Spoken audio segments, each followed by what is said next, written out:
The build-up to Reading's second division season included matches against Premiership opposition. Keith Jones, a summer signing from Charlton, scored a stunning goal in a 1-1 draw with Southampton. But Jones would miss the first 6 weeks through injury. His former club Charlton also visited the Madejski. Nicky Forster sustained a serious injury, while Nathan Tyson scored Reading's goal in a 3-1 defeat. Assistant manager Martin Allen conducted an open training session.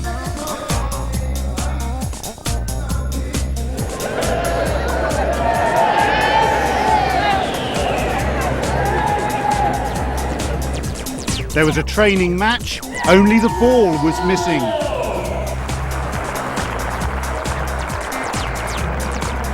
And the autograph hunters had a good day.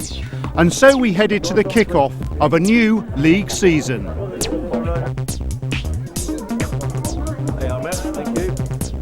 It began on August the 12th at Millwall's new den. Alan McCleary was still managing the Lions. The first goal against the Royals was scored after just 5 minutes by Tim Cahill.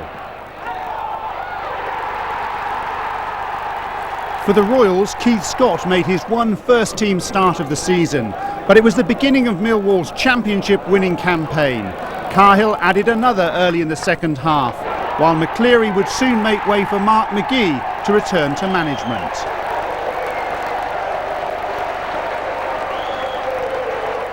That week, Reading lost one of its favourite and loyal servants. Maurice Evans, a former player, coach, manager, scout and much more, and he was respected by all who knew him.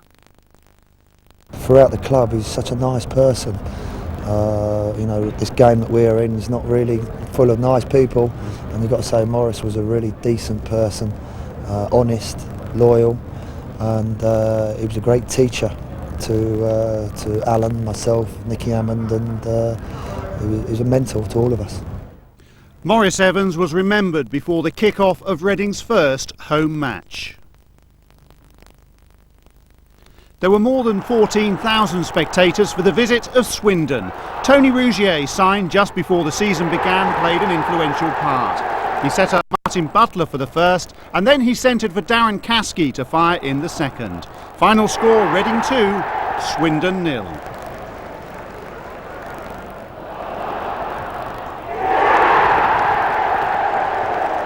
Reading then made another impressive move in the transfer market. £, £250,000 brought Jamie Curitan along the M4 from Bristol Rovers.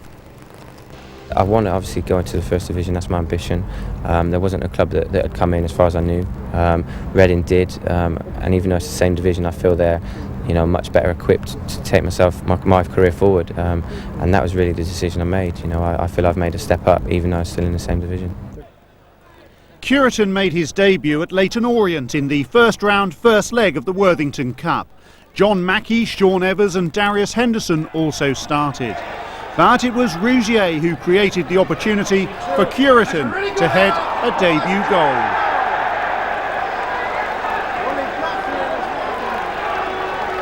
But the O's earned a draw. Amit Berkovic slipped the equaliser past Phil Whitehead, and so they'd start the second leg on 1 goal apiece.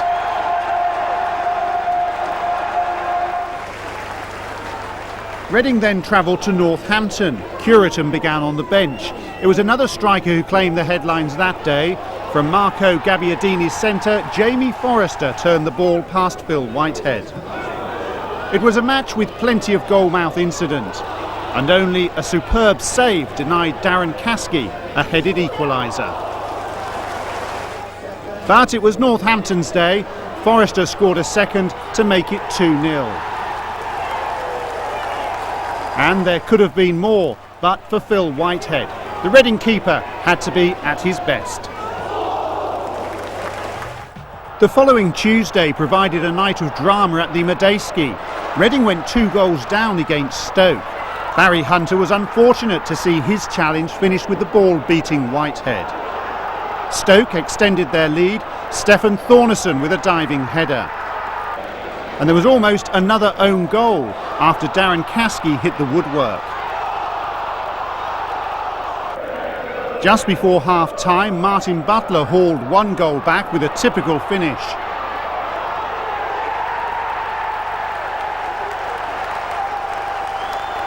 In the second half, Stoke still carried a threat, Whitehead with that save, but he was beaten again as Barry Hunter's header fell for Graham Fenton. With just 8 minutes left, Cureton was pushed over and Caskey tucked away the penalty.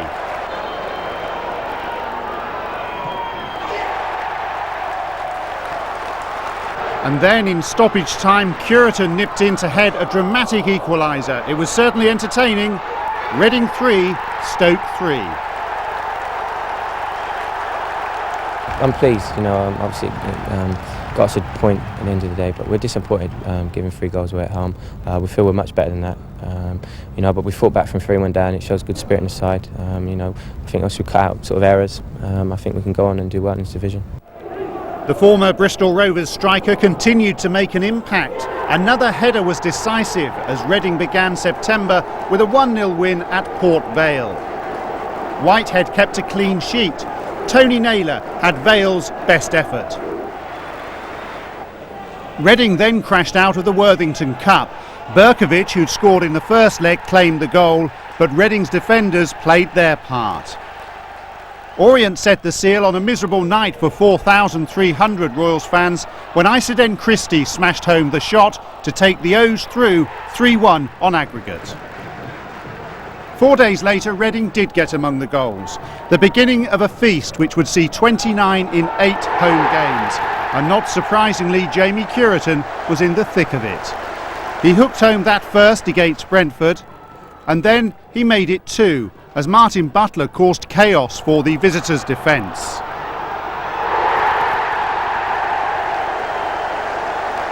After Butler had been fouled, Darren Caskey made it 3-0. With 20 minutes remaining, Cureton kept running while defenders stopped. He had his hat-trick and was getting into the habit of listening to the visiting supporters. It was a comprehensive 4-0 win for the Royals.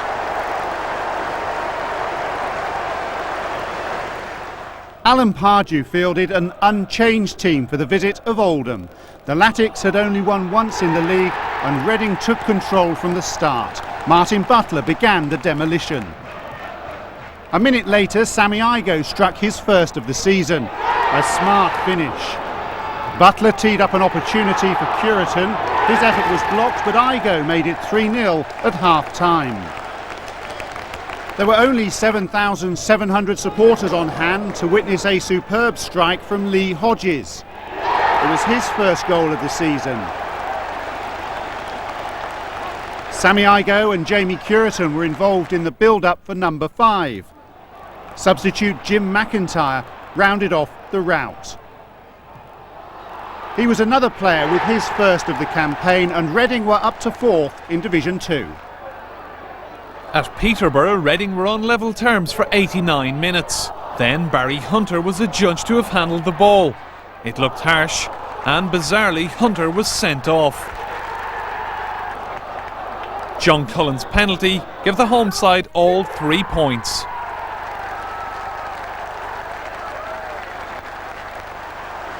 While Jamie Cureton and Martin Butler were forging a formidable partnership, another Reading striker was spending hours on the treatment table. Nicky Forster underwent surgery after damaging his cruciate knee ligaments pre-season. Oh, obviously a massive blow just before the season started, to lose key striker. I think a lot of hopes have been pinned on Fozzie this year, score a lot of goals for us and help us get out of this division, so it really was quite shattering news. I feel that I will play a part in this season. I don't just want to sit this season out if it's going to be our promotion season, which, as I said, we think it will be.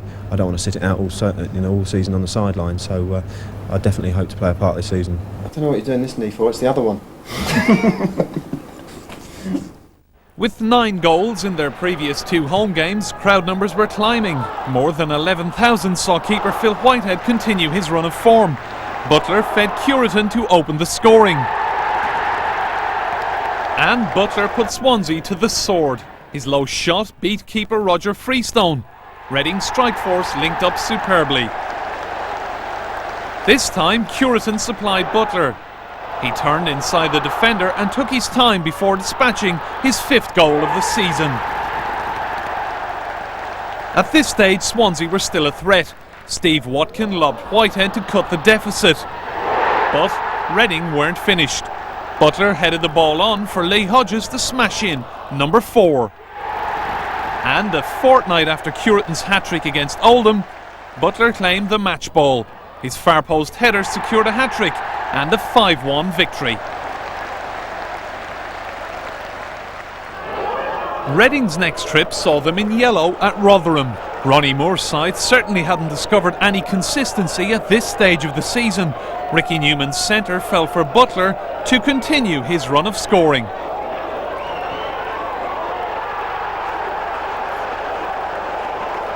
The home side equalised with a controversial penalty. Reading's players and supporters couldn't believe the decision, but Mark Robbins stepped forward and converted the spot kick. Reading began the second half brightly. Curitin beat the keeper, but defender Paul Hurst hacked the ball clear. Moments later, Reading were grateful for a comical mix-up between defender Brian Wilstermann and his keeper. Curitin accepted the simplest goal of the season.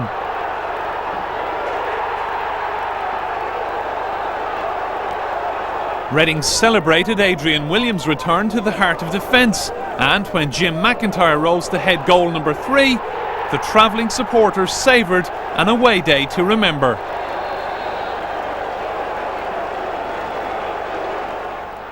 With Alan Pardew receiving the Division 2 Manager of the Month award for September, Reading were firing on all cylinders, and Wigan were on the receiving end of a Martin Butler goal at the JJB Stadium. But the Lancashire side proved they too were early contenders for promotion, with a spectacular equaliser from Carl Bradshaw. The draw at the JJB kept the Royals 1 point ahead of Wigan. Walsall topped the table. Bury were still up with the pace setters, while Reading's next opponents, Wycombe, were third. But Chairman John Medeski confirmed his faith in the management team. Alan Pardew and assistant boss Martin Allen were both given new 3-year contracts. And the fans responded with the biggest crowd of the season so far. More than 15,000 saw Wycombe Wanderers take a 2-0 beating. Martin Butler started the ball rolling. Reading were definitely calling the tune, with the club mascot Kingsley throwing his weight behind the team. Adi Vivash then added the second past Wycombe keeper Martin Taylor.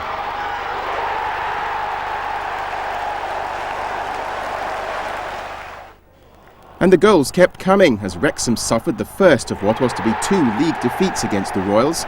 Martin Butler on target again, with Darren Caskey getting the second. Caskey then turned provider to set up Butler for another, before coolly finishing for his second of the game. Craig Falconbridge pulled one back for the visitors, but the bookies now had the Royals as 2-1 favourites to win the title, with Martin Butler already revealing the confidence in the squad. The lads have got great team spirit, you know, we're really up for it. Everyone's really looking forward to the rest of the season because we know that we're going to do something this season. But it was back to earth with a bump at Bristol City. Reading collapsed under a first half onslaught, with Lee Peacock scoring after just 10 minutes. Scott Murray knocked in the second, Mickey Bell making it 3.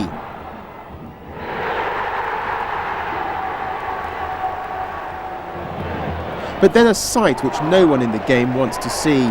Ricky Newman had challenged for the ball, but City's Danny Rodriguez landed awkwardly, sustaining a broken leg.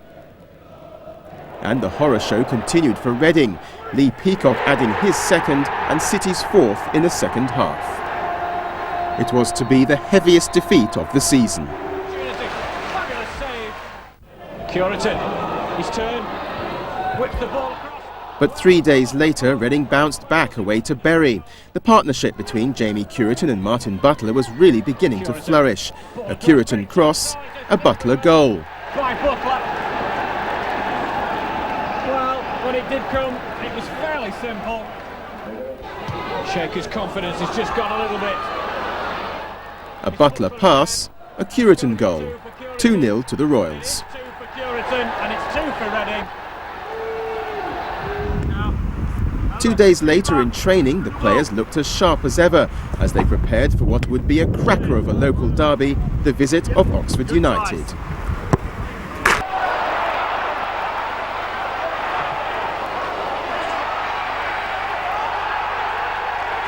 There was a contentious start to the match as Darren Caskey was brought down in the box. Oxford protested, but Caskey himself dispatched the penalty. But then a mistake by ex-Oxford keeper Phil Whitehead left Derek Lilly with one of the easier chances of the season. Jamie Curitan then poached his 10th of the season since joining the Royals, but an Adi Vivash own goal made it 2 each. John Richardson then stunned the home crowd with a header.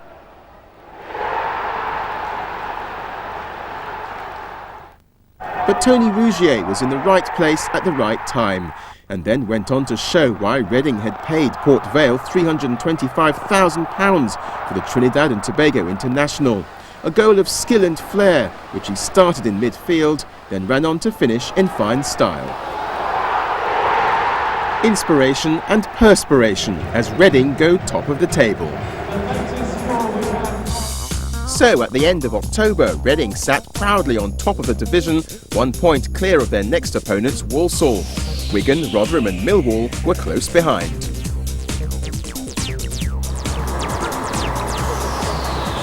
The travelling fans were certainly flying the flag for Reading. Many had gathered at the Medeski Stadium as they prepared for the trip to Walsall. I would love us to win, but I think a draw would be a good result. We might nick it, but it's going to be a close game. 2-1 win for the Royals, I think. The score turned out to be right, but for the wrong team. Spanish winger Pedro Matias scored the opener,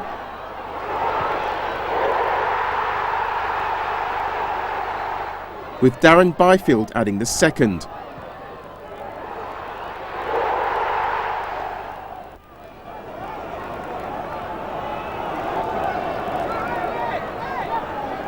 A spectacular strike from Jim McIntyre provided some hope, but Walsall held on for the points to knock Reading off the top spot.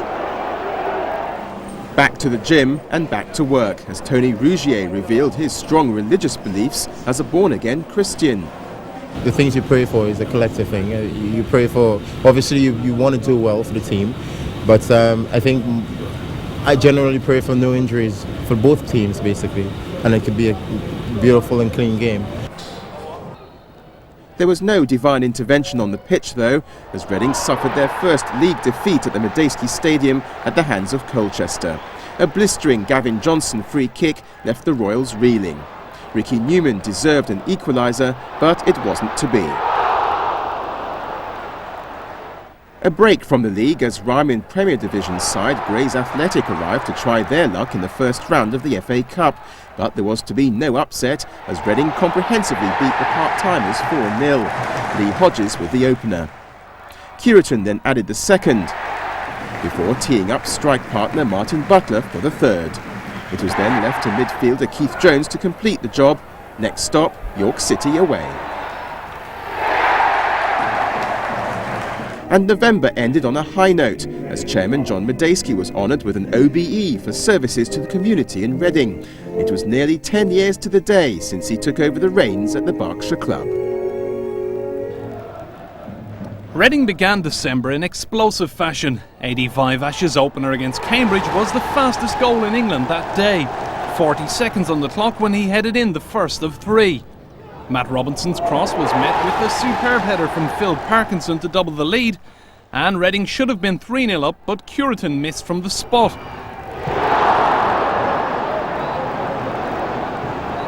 Never mind, Andy Gurney's first of the season ensured the Royals made it a flying start to December.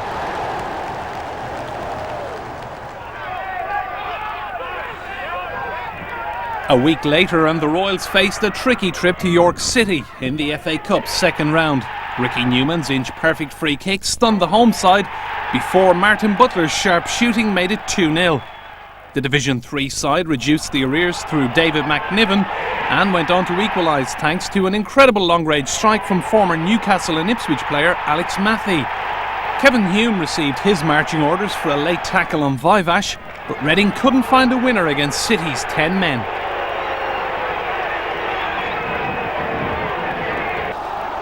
Danny Alsop, on loan from Man City, outpaced John Mackey to fire County ahead. And when Mackey hauled down Mark Stallard in the box, the County striker dusted himself off to make it 2-0. Mackey would only play 3 more games for Reading before going out on loan to his former club Sutton United. An own goal brought Reading back into the game, and they duly equalised when Tony Rougier's cross was nodded in by Phil Parkinson. The Royals badly needed a result here as they headed into a hectic period involving 5 games in 2 weeks.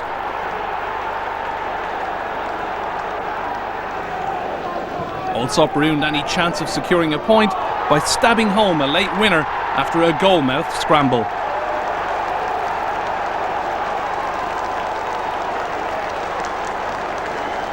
A trip to Premiership side Leicester City awaited the winners of this FA Cup second round replay, and when Tony Rougier's cross was converted by Darren Caskey, Reading looked odds on to make that journey to Filbert Street, but this was a cup tie about to be turned on its head. A terrific volley from Steve Agnew put the Minster men back into the match, though it was their keeper Alan Fettis who reacted time and time again to keep Reading out. Colin Altside shot City ahead 2 minutes from time, but the Royals' defence were adamant it was more offside than onside. On-loan striker Chris Iwelumo grabbed the winner in bizarre fashion shortly afterwards. He clashed with Phil Whitehead, and the momentum carried the ball into the open goal to send Reading tumbling out of the cup.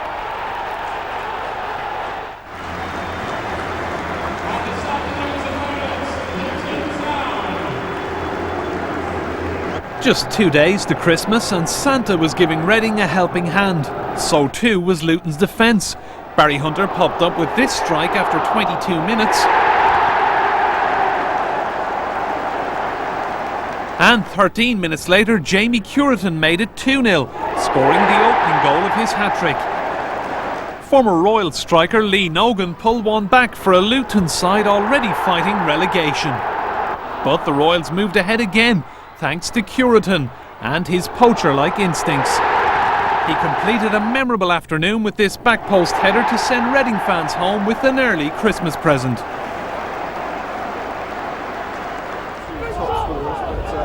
It may have been the festive season, but there was no love lost between the Royals and Bristol Rovers. 9 bookings and 2 red cards marred this 2-all draw. Nathan Ellington shot Rovers in front, but Reading bounced back with 2 goals in 6 minutes. Darren Caskey's cross was headed in by Neil Smith, and a Caskey corner also found Phil Parkinson. Andy Thompson salvaged a point for Rovers 9 minutes from time.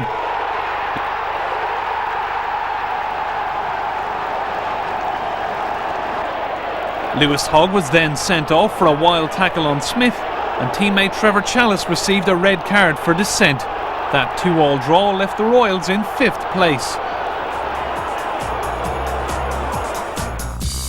So Reading finished 2000 with 39 points from 22 games. Mark McGee's Millwall were top.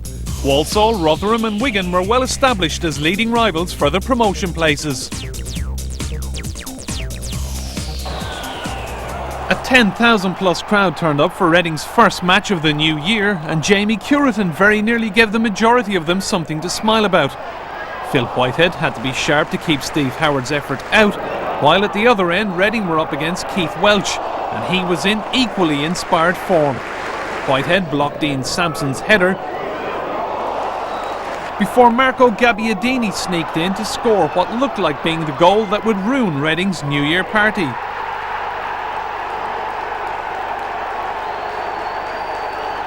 But with the clock ticking down, Tony Rougier was fouled, and Darren Caskey showed no hesitation in doing what he does best.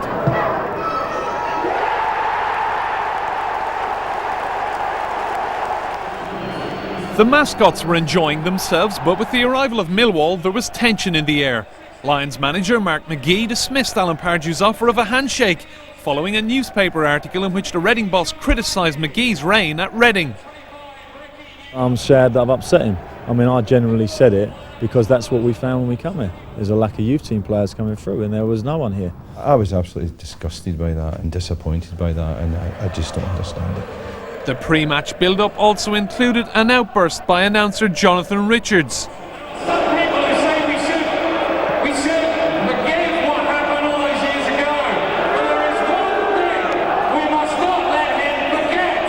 Richards later resigned and the club apologised to Mark McGee.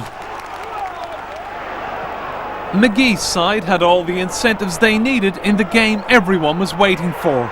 2 goals from Neil Harris in the space of 5 minutes made for a subdued atmosphere. And it got even quieter among home fans when former Millwall favourite Ricky Newman scored an own goal. Harris completed his hat-trick from the penalty spot in the second half, but there was plenty more drama left in this thrilling encounter. A Sammy Igoe header pulled one back before Darren Caskey slotted home his 9th goal of the season from the spot. Jamie Curitan rifled in a third, seconds from full time, but by that stage the damage had already been done. To make 11 points up on a team as good as that would be a tall order, and I would say that dream has gone from us. But in terms of getting promoted, we're still right in there. Do you think 4-3 flattered Reading? I think it absolutely flattered them. I think 5-0 would have flattered them. The LDV Vans second round saw Reading travel to conference side Hereford. Jamie Curitan's 15th goal this season put them ahead, and Tony Rougier's trickery provided an opening for Jim McIntyre to stab home a second. Hereford responded with a goal from Gavin Williams. His accuracy from an acute angle, the only highlight for the home side. 4 days later, Reading spent a frustrating afternoon creating chance after chance at the Britannia Stadium, but to no avail. Curitan's audacious lob very nearly broke the deadlock. Tony Rougier was doing his best to break through the City defence also. Darren Caskey's free kick came within inches of giving the Royals all 3 points. They had to settle for just 1.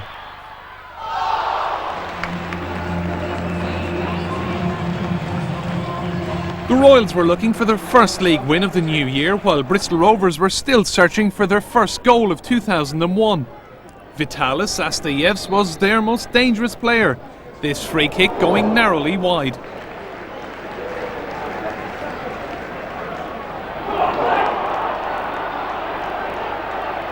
Some good work by Rougier on the left wing gave Jamie Curitan the chance to claim his 17th goal of the season, and he gleefully accepted it. His subsequent celebrations, however, in front of the fans who at one point in his Rovers career worshipped him, would later land him in front of an FA disciplinary hearing. Astayevs had one last card to play, but it too whizzed just past the post. Division 2 strugglers Swansea were keen to put one over on Reading in the LDV Vans Trophy, and they very nearly opened the scoring through Stuart Roberts. Jimmy McIntyre brought a first-class save from Welsh international Roger Freestone. But in the end, the tie was decided by Venezuelan striker Giovanni Savarese. A rare defensive lapse by Darren Caskey gave Swansea an opening, and Savarese took away the header to dump Reading out of the competition. February saw Reading make hard work of Port Vale, with former Valiant striker Tony Rougier nearly getting one over on his old club. Enter Martin Butler, who broke the deadlock with his first league goal since October. Brentford were next, with Phil Parkinson scoring his 4th of the season with a stooping header in the first half. Then Jamie Curitan teed up Sammy Igoe for Reading's second. Brentford pulled one back, but it was too late for the Bees. With 2 wins on the bounce, the fans had a lot to cheer about as Reading entertained Peterborough at the Madejski Stadium. And it seemed to be business as usual as Jamie Curitan scored his 18th goal of the season for the Royals with a sharp header. Adi Vivash was then booked for this challenge on Leon McKenzie, before Jason Lee headed in the equaliser from the resulting free kick. Then former Reading winger Martin Williams was caught by Vivash. The referee saw red. 1-1 is how it stayed. Reading then travelled to Oldham and got off to a flying start. Butler shooting past keeper Gary Kelly after just 3 minutes. Then just before half-time, a great ball by Jimmy McIntyre to find Martin Butler, who in turn found Jamie Cureton, teasing the Oldham defence before striking home. Against Swansea, Cureton again scored just before the break as the Royals beat the Welsh side 1-0. Then a major signing for the Royals as James Harper joined the squad for a 6-figure fee from Arsenal. But a flu virus left many of the players unable to train for much of the week. Well, we've had 2 or 3 suffering with flu and bedridden and then out of bed and then back in. We'll take a roll call tomorrow and see what's going. And those who are fit enough needed a lift. Time for an unusual training session.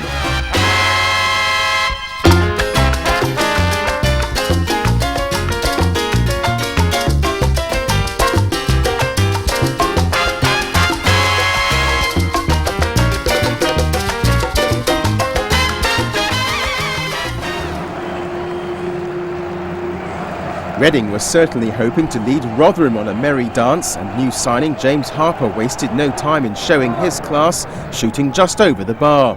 But in what turned out to be a fiery clash against the Yorkshire team, Stuart Talbot was sent off after tangling with Matt Robinson.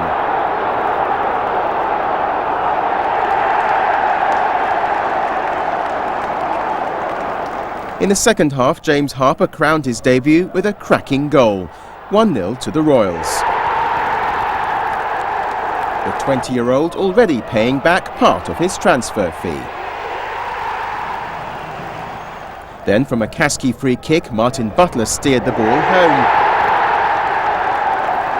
But there were more off-the-ball incidents to come. This elbow on Adrian Whitbread by Rotherham's Alan Lee led to the second sending off of the match. And as Reading celebrated their 2-0 victory, Rotherham's manager Ronnie Moore ran onto the pitch to remonstrate with Whitbread, while Reading's assistant boss Martin Allen steered his players away from trouble. Reading then travelled to Wickham, a team who would eventually reach the semi-finals of the FA Cup, Martin Lee scoring for the home side. But in the second half, Sami Igo finished off a goalmouth scramble to force a draw.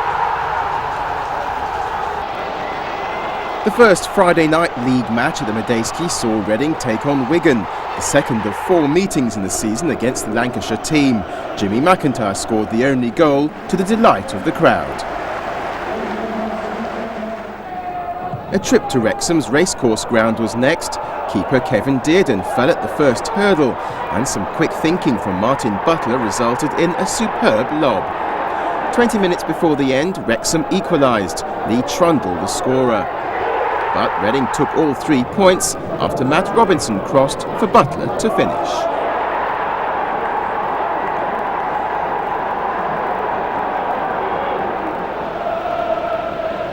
Every side has a bogey team, and for Reading it seemed to be Bristol City.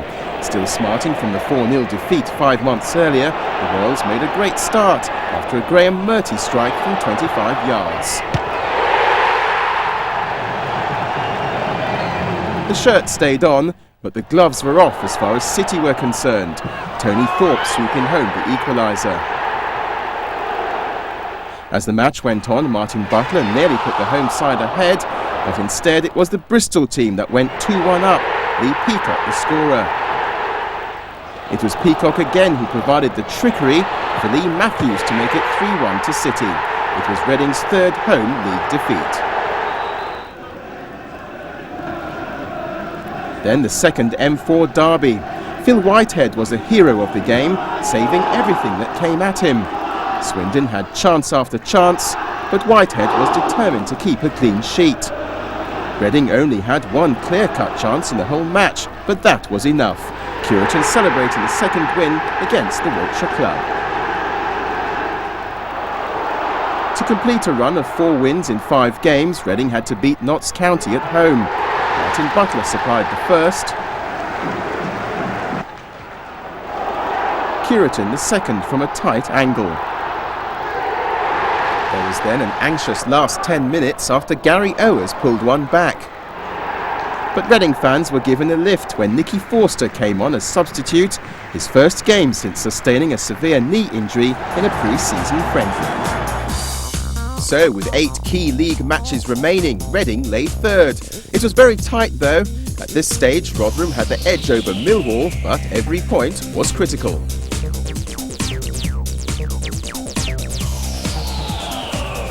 April began with Reading at Kenilworth Road. Joe Kinnear's side were involved in a vain battle for survival. It started superbly with that stylish lob from Martin Butler. The lead didn't last long though, and from a free kick, James Harper's glancing header gave the Hatters a share of the spoils. Then the Royals headed to Cambridge, another struggling side. A dreadful error gave Jamie Curitan a simple goal. It was his 23rd of the season. The main talking point was the sending off of Matt Robinson after an innocuous-looking collision with Omer Ritza. Alan Pardew accused John Beck of gamesmanship in influencing the referee's decision to dismiss Robinson, and the Cambridge boss was spoken to by the police. The U's made their numerical advantage count, and 7 minutes from time, Paul Wanless headed the equaliser. A third successive away game saw more than 2,000 loyal Royals heading for Bournemouth.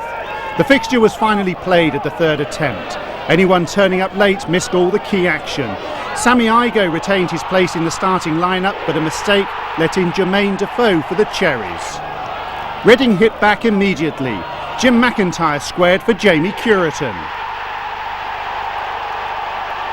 And with the game's third goal in 10 minutes, Martin Butler dived in to carry Reading into the lead. Protests from the home players that he handled were futile.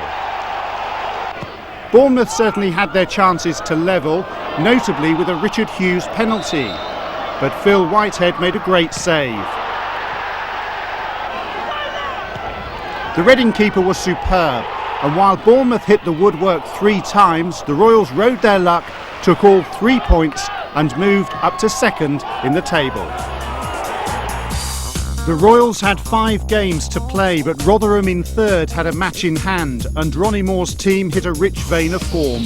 Reading just couldn't afford any slips. It was back to the Medeski, but in front of almost 17,000 spectators, on-loan striker Colin Cram gave Bury the lead, though he didn't have many followers to celebrate with. Sammy Igoe scored 6 goals this season. A couple of them were quite special, including that one. Reading took the lead as the visitors stood looking for an offside flag. Jamie Curitan was on to James Harper's ball in a flash and clipped it over the goalkeeper. Then a key moment as Phil Parkinson clashed with Cram in midfield. Referee Paul Regia decided the Bury striker should be on his way, and Reading had control. In the second half, Butler made it 5 goals in 5 games. A nice pass from Parkinson sent him in for the first. That was Reading's third, and a comprehensive victory was sealed as Igoe's ball fell for Butler, and he added a classy finish. The Reading steam train rolled on to doomed Oxford. The Royals' unbeaten run of matches away from home was stretched to 12 as Jamie Curitan tucked away the opening goal. That took the Butler-Curitan partnership up to 50 for the season, a fantastic return for the strikers who teamed up back in August. Reading goalkeeper Phil Whitehead continued his excellent run of form. Nicky Forster replaced Curitan, and his pace caused Oxford plenty of problems. His shot fell for Butler, who again demonstrated his knack of being in the right place with the ability to hit the target. Forster himself had the ball in the net after the Oxford keeper Richard Knight fell awkwardly. Confusion reigned before referee Stephen Lodge gave Oxford a free kick. Even so, Reading had another key victory on their last visit to the Manor. The race for the automatic promotion spots was getting tighter by the match. Walsall arrived from 4th in the table. In front of 16,700 spectators, the Royals worked a neat opening goal. Igo with the final pass.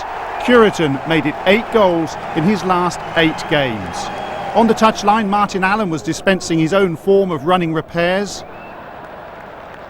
And then Reading went 2 up as Phil Parkinson and Butler both won key headers. And it was Cureton who zipped in for the second. The striker and Kingsley were celebrating, and Reading appeared to be in command. But straight from the restart, Walsall were back in the match. The fans had barely retaken their seats when Georgie Leitao rounded Whitehead to score. Early in the second half, Walsall equalised. Tony Barras, a former Reading player, won a far post header. And although Whitehead saved well, Barras followed in to punish his former club.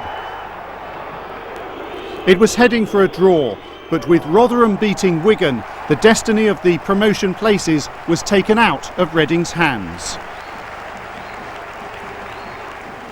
And so Reading needed a victory and some luck at Colchester. They had neither. It started well enough at the tiny Layer Road ground. From Sammy Igo's centre, the ball fell nicely for Jamie Cureton.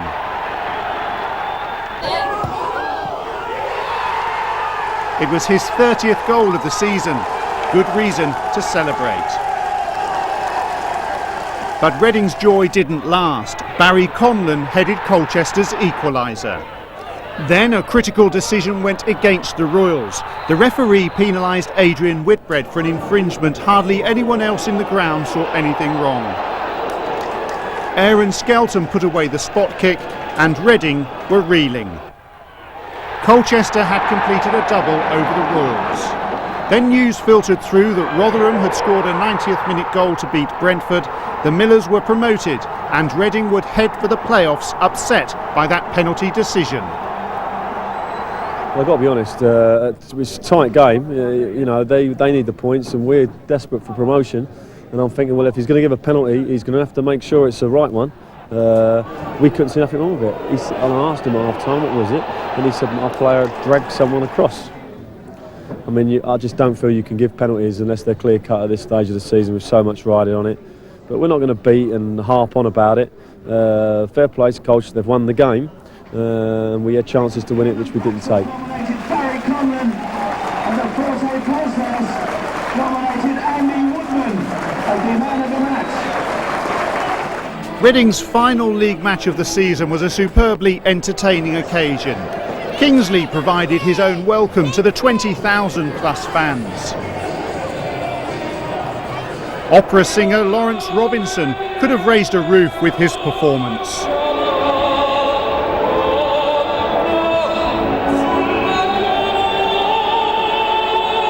While helicopters from the Remy base at Arborfield dropped in through the roof to deliver the match ball to Royals chairman John Medeski.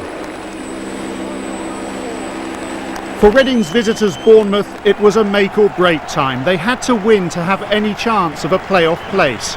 Reading wanted victory for a confidence boost ahead of the playoffs. Meridian's match commentator was John Roeder. Oh, the loose ball will be picked up here by Jason Tyndall. He's got 2 Reading men in front of him. Tyndall, though, manages to get the cross in. Defoe just misses it. Nobody can scramble it clear. It'll fall here to Elliott. Bournemouth have scored. Terrific start for the Cherries. Wade Elliott after just 4 minutes.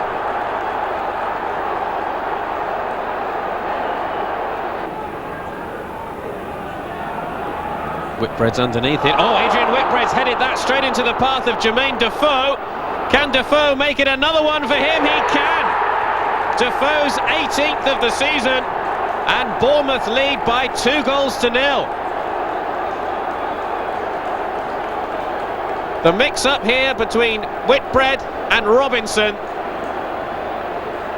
And Defoe has been in such excellent form this season.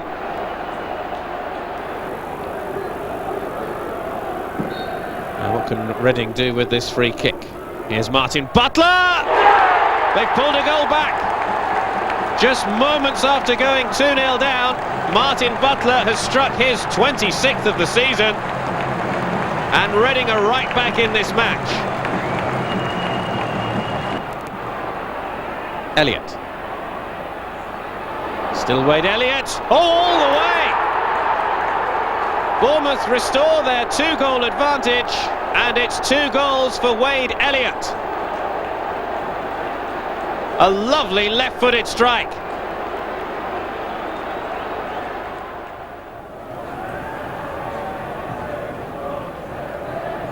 Kieran with the header down. Oh, that's a foul by Purchase. Right on the edge of the penalty area. Darren Caskey comes on for Reading. Looks as though he might actually take this free kick. It's a very, very dangerous moment for Bournemouth. It's Caskey! He scored with his first touch. 10th of the season for Darren Caskey. Reading 2, Bournemouth 3. Bournemouth failed to clear. Fletcher knocks it away. Anxious last moments these for Bournemouth. Butler out for a corner kick. It's hit long, it falls to Forster! Reading have come back to 3-3, but that could spell the end of Bournemouth's playoff ambitions. Just 2 minutes left, plus stoppage time, and Nicky Forster has scored. It's 3-3. Well, it's ended all square at the JJB. Wigan have got a draw. Bournemouth have to score. Here's Purchase! Oh, he was so close! Stephen Purchase denied a winning goal. Desperate times for Bournemouth. They have to score. Final few seconds. Tipped over the bar by Phil Whitehead. And that's the final action of the game. Bournemouth's hearts are broken. They did so well to establish a 3-1 lead, but then Reading clawed it back to 3-3 and Bournemouth just couldn't get a winner. And this is how Division 2 finished. Reading were third with 86 points. They also scored 86 league goals. Millwall were champions, Rotherham also promoted, Bournemouth missed out. In the playoffs, Walsall in fourth would meet Stoke, while Reading would meet Wigan over 2 matches. I'm as confident as I can be because the playoffs are an unknown quantity, as we know. You need things to go your way a little bit, but I've got the best side in it, and we just need, as I say, we just need the breaks here and there, and we'll be all right. Around 4,000 Reading supporters made the trip to the JJB Stadium for the first leg against Wigan. It was an orange away day for the Royals, who had to work hard to keep the home side at bay. Phil Whitehead made an excellent early save. For Reading, the best chances came from headers. First Barry Hunter, and then moments later Phil Parkinson. Reading's defence was at full stretch. Adi Vivash cleared off the line. Andy Little was a constant menace, but recalled Andy Gurney together with Whitehead did just enough. The stakes were high, but Reading survived and they headed back to the Medeski all square.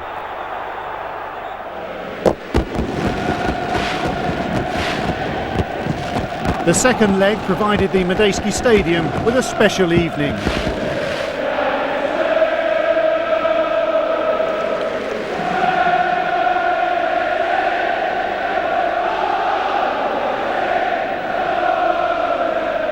Meridian's commentators were John Roeder with Steve Claridge. This is the biggest match ever played at the Medeski Stadium. Reading sold out their tickets yesterday, while Wigan have brought a considerable number of fans down from the northwest. It's a fantastic atmosphere, Reading asked for their fans to wear as much blue and white as they could, and the supporters have responded splendidly. Gurney.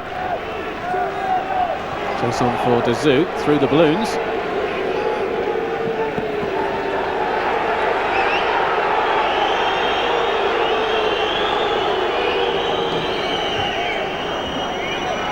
Curitan.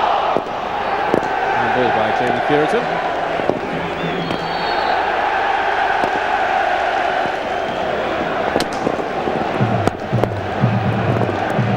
Well, we've got even the mascot joining in now. Well, this really did need to happen a few minutes ago. It's a farce.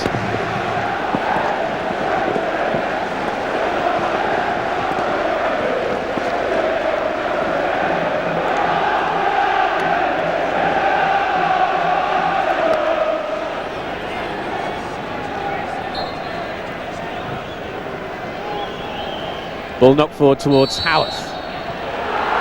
And Wigan get the free kick in a very dangerous position indeed.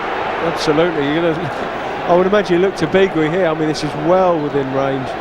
And, this is what you don't want to be doing. A.D. Williams has mistimed his challenge. And it's a very dangerous position. Well, Nichols is standing over it. Martinez is there as well. Sharp looks like he's lined himself up as well for Sharp a shot. is there for a left-footed shot.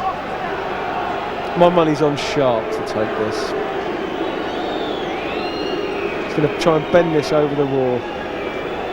Left-hand side of the goal. There he is. It's hit by Nichols instead! And Kevin Nichols has put Wigan in front. 25 minutes gone in the first half. And the visitors take the lead. Maybe Reading were deceived thinking that Sharp was going to take it as well, but Nichols stepped up, struck it low, and Wigan are in front thanks to Kevin Nichols.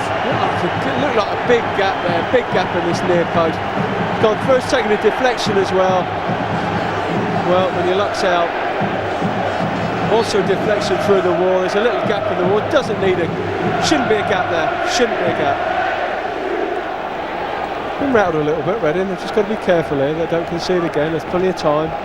They're well capable of getting back in this game. So it's just important they don't concede again. Beagrie with the corner. Whitehead makes the catch. Throw quickly to Curitan. Chance here to break now for Butler. Carroll's come out of his area and the goalkeeper got there first. Brilliant. Absolutely and he got brilliant. the ball. Absolutely brilliant. I mean, he's done that 3 or 4 times. Absolutely brilliant play by the keeper. You can see why he's so highly rated. Super tackle. So I thought he was going to handle it actually at first, but he hasn't. He's decided he can get there with his feet, and in the end it's a superbly timed interception.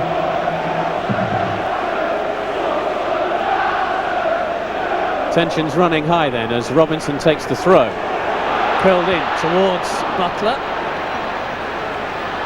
Flipped on by Phil Parkinson. Parkinson picks up the ball again. Igo comes off to Zoo. It's a corner kick to Reading. Good play there by Reading. 2 or 3 1-2s, nice play, intricate play. In, one touch there. Unlucky here, Igo. It's the right ball. Just gets charged down.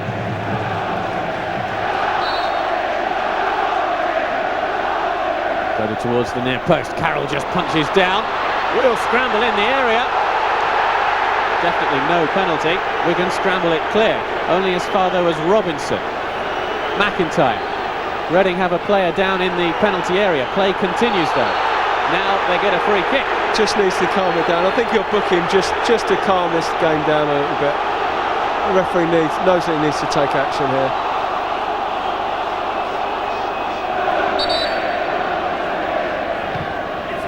Bradshaw. Igo goes up for the header. Oh, it's nicely played now. Great save from Whitehead. Really was a terrific stop from the Reading goalkeeper. Good play there, Big. We're always looking to just jink. You think he's going to duck and dive, go the other way. He doesn't. He comes inside. It's a lovely shot. Here you see him, it looks like he's going to go down the line. Looks to open himself up, doesn't, comes inside, finds a yard, and it's a good save by Whitehead.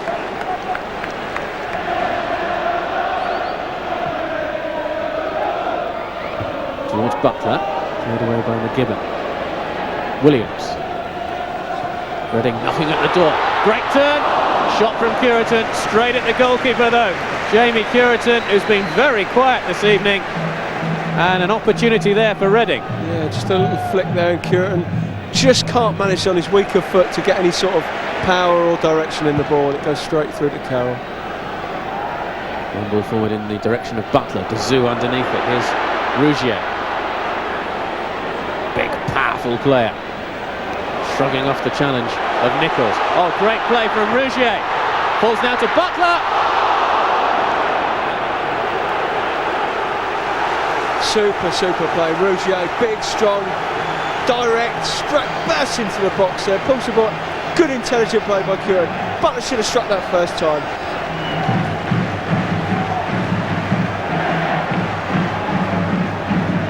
Only a couple of options really for Robinson from this throw-in. Gets it back from Curitan. Samiago! Straight at Roy Carroll from Samiago. Tell you what, it's a good strike as well. It's well held because Butler's the first to react here. As you can see, anything comes back off the keeper and Butler's going to be just popping that back into an empty net. So Reading about to make their third and final substitution, and it is Nicky Forster who's coming on, the man who's missed most of this season because of a knee injury. He scored the vital third goal against Bournemouth on the final Saturday of the season that allowed Wigan to get into the playoff semi-finals. Can he now dent Wigan's hopes of reaching the playoff final?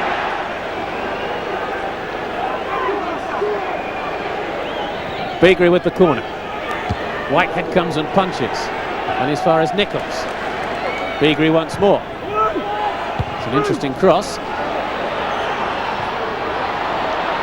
Butler. Rougier outside it. Nichols in with the challenge. Rougier. Reading are going to have to throw everything forward now in an attempt to get back an equalising goal. Forster lays it out to the far side. Go on. That's a wonderful move inside the area. Great save. Surely a goal! It is! And it's Nicky Forster, the man who put Wigan in the playoffs in the first place. Has he ended their playoff ambitions? Forster strikes, Reading level. Butler with just 5 minutes left to go.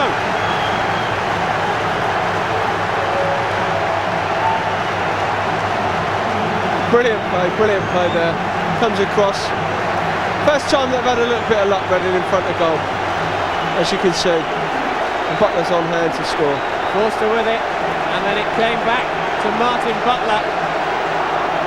Great strike. Butler gets his 27th goal of the season and Reading a level. Bradshaw to take it.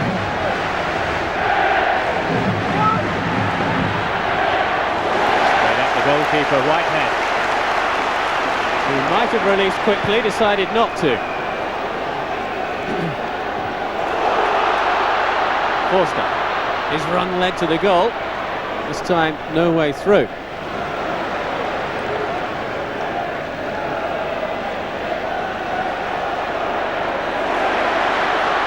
This is good play from Reading. Harper looks to put it on his left foot.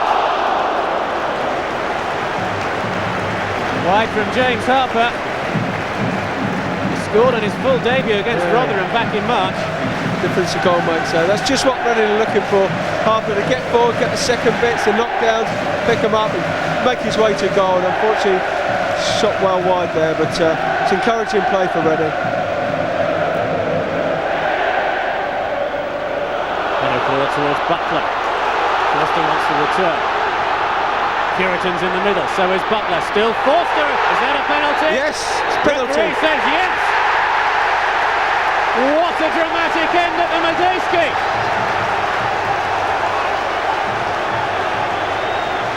Wigan are outraged. That's an extra yard of pace, and it's a penalty. Doesn't need to make the tackle. He's gone past him. He's got to leave that ball. Definite penalty. Nicky Forster twice. Massive change to the game now. Well, it was sharp with the challenge. And Wigan, having for so long been in charge of this game and heading towards the playoff final in Cardiff on Sunday week, now might be heading out. We are in stoppage time at the end of the match. Roy Carroll, the Northern Ireland international goalkeeper, stands between Reading and what surely will be victory. Jamie Curitan looks as though he's about to take the penalty kick. What a huge, huge moment. Can Curitan put Reading in the final? Oh, he can't! Rebound, it's knocked in! And Reading do go to Cardiff, and it's Nicky Forster, the man who created the first goal, was fouled for the penalty, and he has scored the winner in stoppage time. Reading 2, Wigan 1. Would you believe it? Incredible. There's twists and turns to this game. Absolutely incredible. Forster, incredible. Great stop, great stop. Pressure's just got the current a little bit. Forster, quickest to react, and it's a good finish in the end as well, by the way. It's a tight angle. They'll be kicking themselves, Wigan, there. Well, the celebrations amongst the Reading supporters have just got a little out of hand on that far side.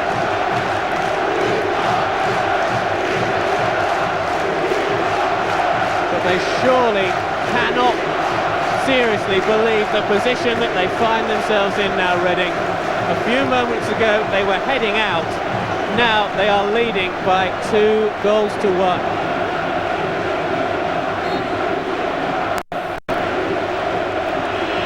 Time is against the side from Lancashire.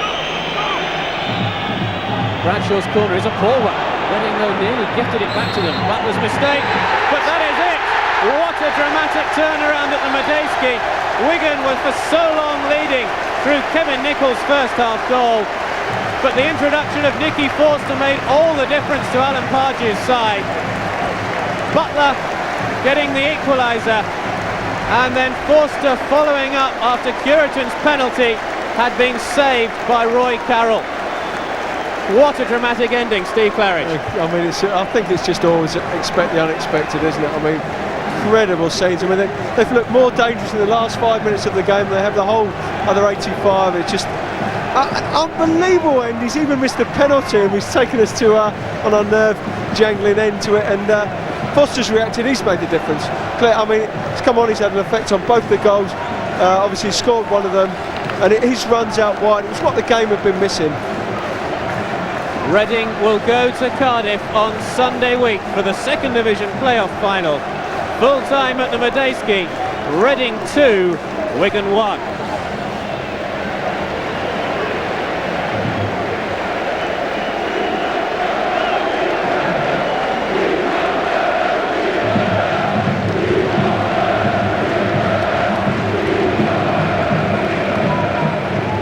Martin Butler, Nicky Forster, that was the late show. Yeah, we've said, let's keep going till the end.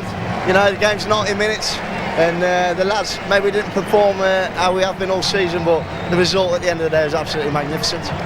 Did you think that goal was going to come?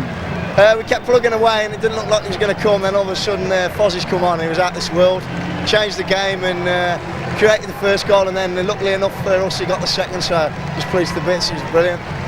And Nicky, you haven't played a great deal this season, but that was quite an entrance. Yeah, no, it's been a frustrating season. I've been out a long time with injury, so it's nice to contribute now. I said all along that I want to make some impact on the season, and it's nice to do that, albeit right at the end. Was it a penalty? Yeah, definitely. It was fantastic, and everyone's gone home here and they know. We come out on the pitch after, and I want to make a point that we weren't celebrating. We were celebrating what was a fantastic night, and you had to be here to appreciate it. But we know there's still one more game to go, and that's the most important game of the season now. It was absolutely awesome. Honestly, the best atmosphere I've ever played in by far. And to be fair to the supporters, they kept with us all the second half, kept urging us on. We could hear them right behind us, and we just had to keep our composure and doing the right things. And fortunately, we got back in it.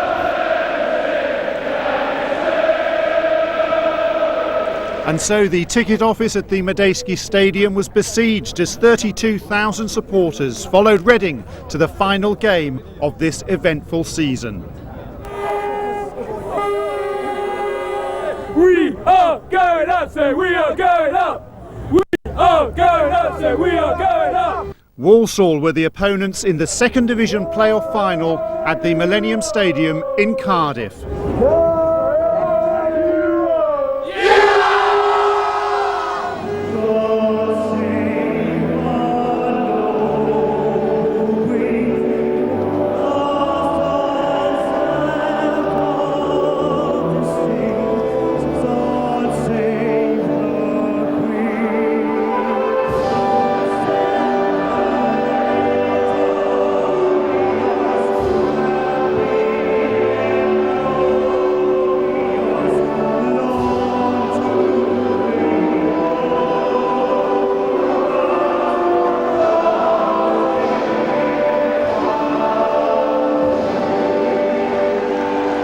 Meridian's commentators were John Roeder with Russell Osman. It's a magnificent atmosphere at the Millennium Stadium. Reading supporters outnumbering their Walsall counterparts by about 3 to 1. With their support, will the Berkshire side get back to the First Division after a 3-year absence? Alongside me, the former Southampton, Ipswich and England defender Russell Osman. Russell, what an atmosphere. Fantastic atmosphere, great occasion. These playoffs are living up to everything that people think that they're all about. A lot at stake and it should be a great game. One ball forward for Jamie Curitan to chase. Here's an early opportunity for Reading. Curitan just stumbles and that was a real chance for Reading. It's amazing when we saw in the playoff game yesterday 1 or 2 people had a little slip up early on, and again it's the same thing as he's going to compose himself, but his shot, his left foot's gone away from underneath him.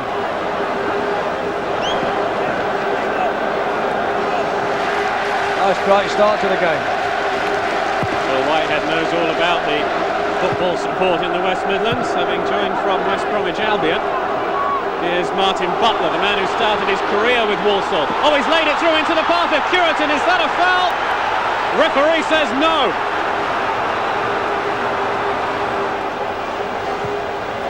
Walsall charged down the far side.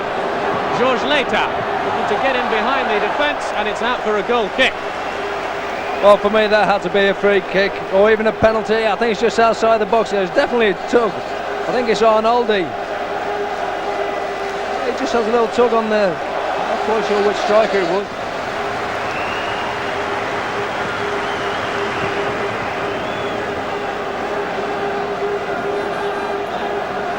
The last 2 second division playoff finals have both gone to extra time.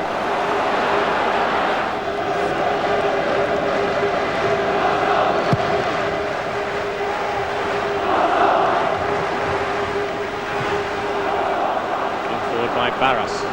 Goodman takes in on his chest. Bennett makes the run outside him. Oh, it was a timely interception, and it had to be, because Bennett had gone galloping forward looking for that pass back from Goodman. Keats. Robinson will tidy up.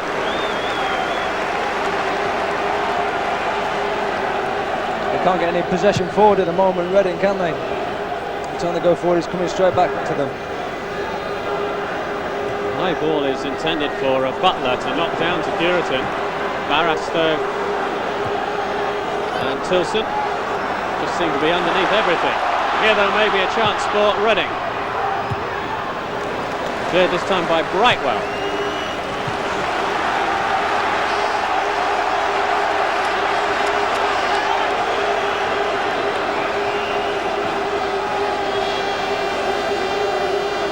Throw will be taken by James Harper. He has got a long throw on him. What can Reading do with it?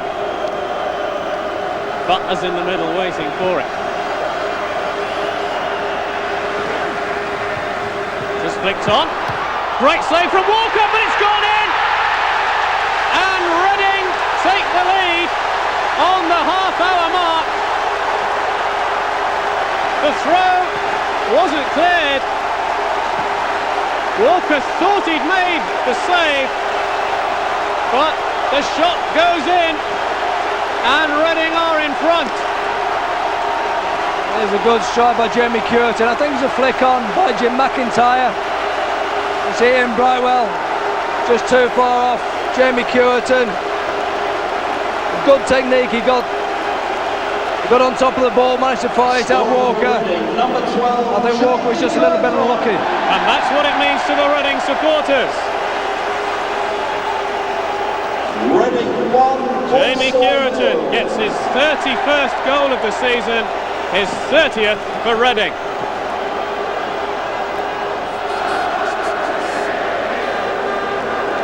Bertie to take the throw.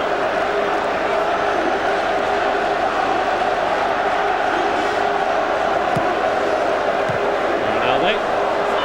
Reading pick up possession again. Headed towards goal and against the crossbar from Curtin. Butler! Reading looking to capitalise there on their opening goal. I think it was Jim McIntyre, John, actually stole him for the header.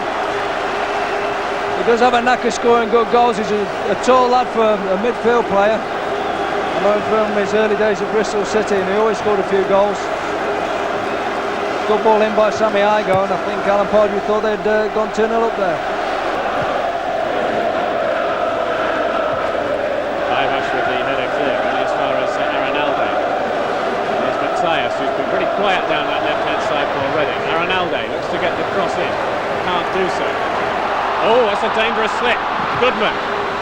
Aranalde with the cross, Hall waiting for it. Here's Bennett. Brightwell. Header back across by Leitao. Goodman. Aranalde. They hit it from here. Does so, and only just wide from Aranalde, and had somebody got a touch on that, it could have gone anywhere. It's a good decision by Aranalde. I think first of all he wanted to clip it into the far post, but it was that crowded, he thought, well, if I fired in across the goal, one it might go in direct, or somebody might just help it on its way, and if somebody got a little touch there.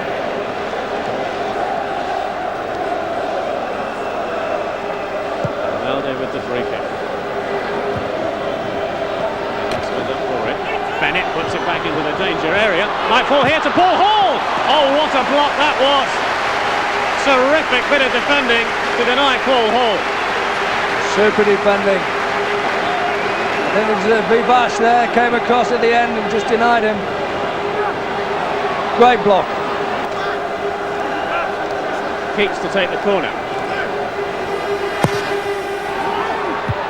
Punched clear by Whitehead, but not too far clear. Goodman goes for it. Don Goodman hit the slate out. Reading scramble it half clear, and now they clear it completely. Reading may have the chance to break now. They're rushing forward in numbers.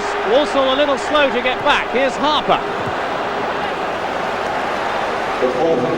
Well, what a chance this was for Walsall to level. It's a real scramble. It's good delivery from Dean Keats. Whitehead never really got his first punch clear or his second, then it was just a mad scramble, but Reading got plenty of bodies back inside that 6-yard box. Good determined defending. The referee nearly slipped over there. But we don't have time to take the free kick. Jimmy Walker's goal has been breached by Reading. Jamie Curtin with it on the half hour. It was the long throw from Harper that was flicked on, and Curtin with the curling shot. Walker couldn't stop it, and Reading lead at the break. It's Reading 1, Walsall 0.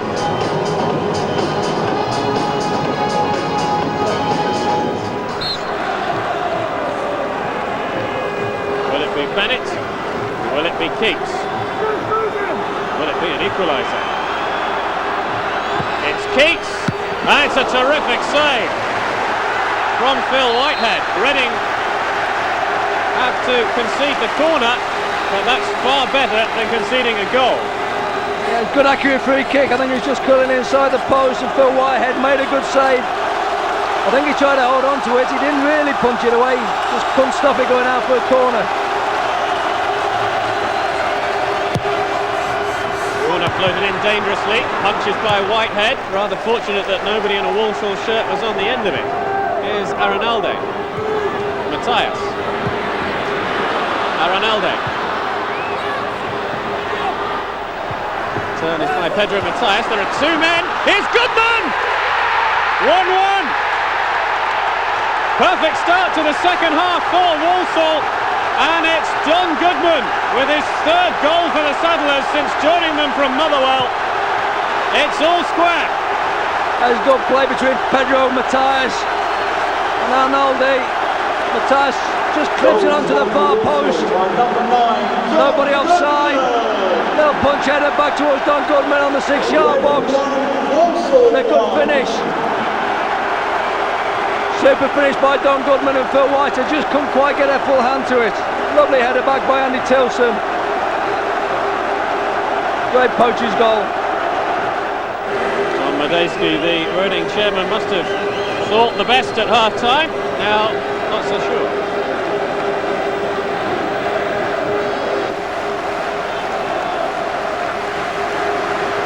Right well with the throw. Butler. Curitan makes the run. Flag stays down. Curitan, the first-time shot, looking to take advantage of the fact that Jimmy Walker was way off his line. Yeah, looks a bit tight on the offside. Got the benefit of the doubt there, Jamie Curitan. I think he was trying to hit the early dipper over the top of the keeper, as you said, John.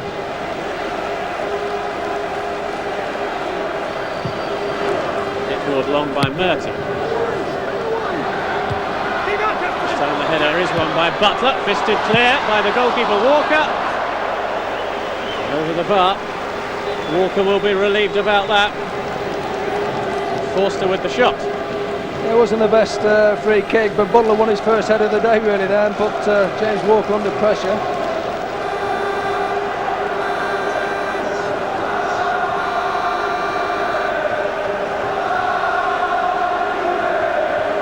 Just over 10 minutes left. Keats puts this one into the penalty area. Bennett. Flag stayed down. Shot comes in and it's only just wide from Andy Tilson. What a good volley from the central defender. One or two of the Reading defenders needed to get in the way of that because Andy Tilson's got a terrific right foot. A little bit disappointed he didn't hit the target with that. Crikey, he's only about 6 inches wide, wasn't it? Bertie. We are now into the last minute of stoppage time. A few years ago, David Hopkins scored a last gasp winner for Crystal Palace. Steve Claridge scored a last gasp winner for Leicester City. But we are not going to see a last gasp winner here because it has ended at the end of 90 minutes. All square at one apiece. Jamie Curitan's goal cancelled out by Don Goodman. We will have 30 minutes of extra time.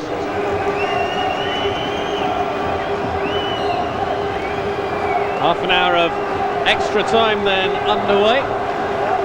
Two sides level at one apiece, and one important factor, Russell Osman, could be the fact that Walsall haven't as yet used any of their substitutes. Yeah, I think that could be quite a significant factor in this period of extra time. I think Ray Graydon's quite happy with the way his side's playing, but if one or two of his lads do start to struggle, especially in the second period of extra time, he's got the option of bringing on 3 subs, and almost if he brings 3 fresh sets of legs on, then Reading will really have to be on their toes. Harper with the throw. Turned in by Parkinson! Reading take the lead! Martin Butler with it!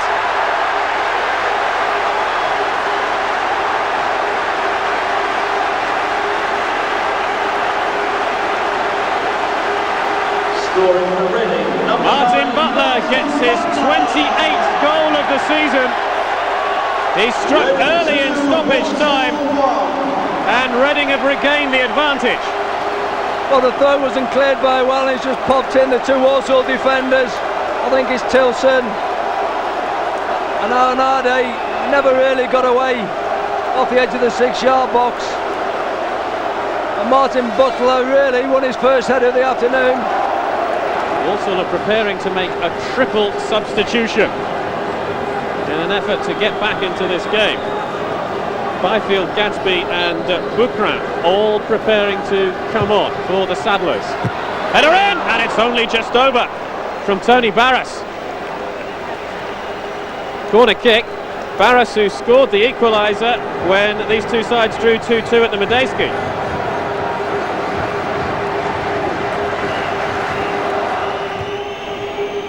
Header forward from Barras. Goodman receives it from Byfield. Now Byfield's fresh legs. Can he get in behind Hunter? Darren Byfield. Oh, what a splendid challenge that was. It was Murty who came round the back, and he has surely saved Reading from conceding an equaliser there, Russell Osman. Yeah, great defending from Murty. His covering position was super. Lovely ball by Don Goodman. Byfield trying to get onto it, but the right back is right in behind his two centre halves. He needed to be. Super saving tackle.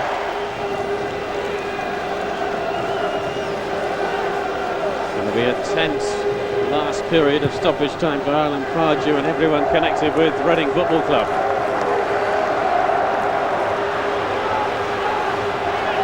I think Walsall have got to start getting as many players forward as they can.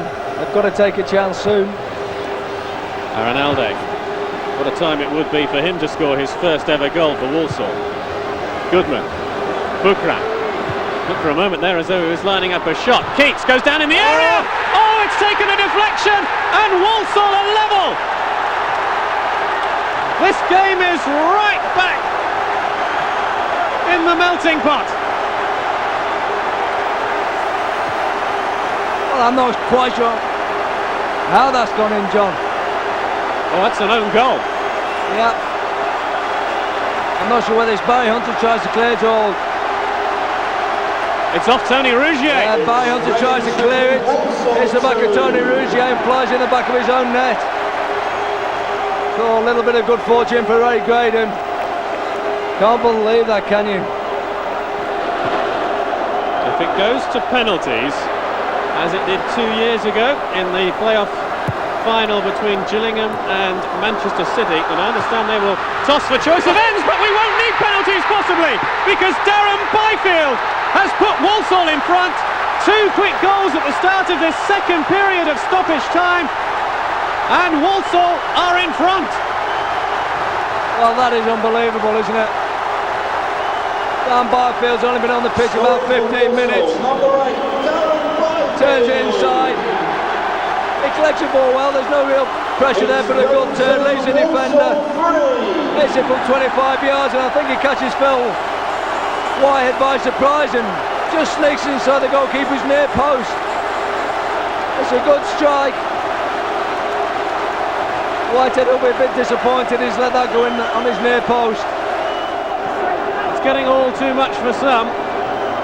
What an unbelievable turn of events there.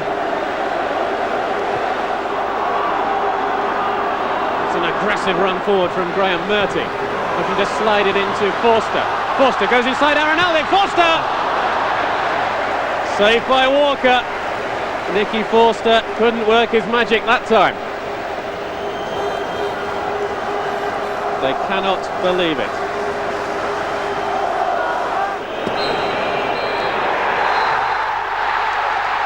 And that is it.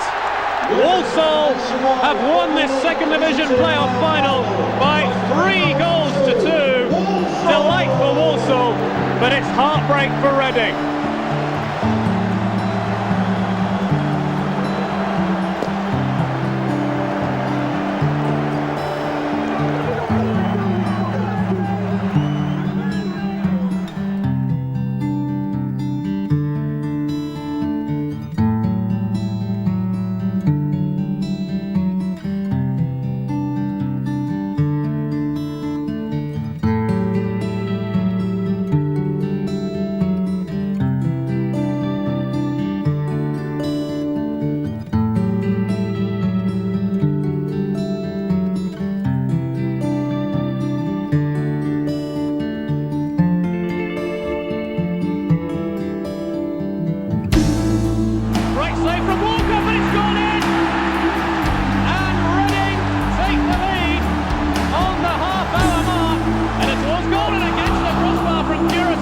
By Parkinson, Reading take the lead.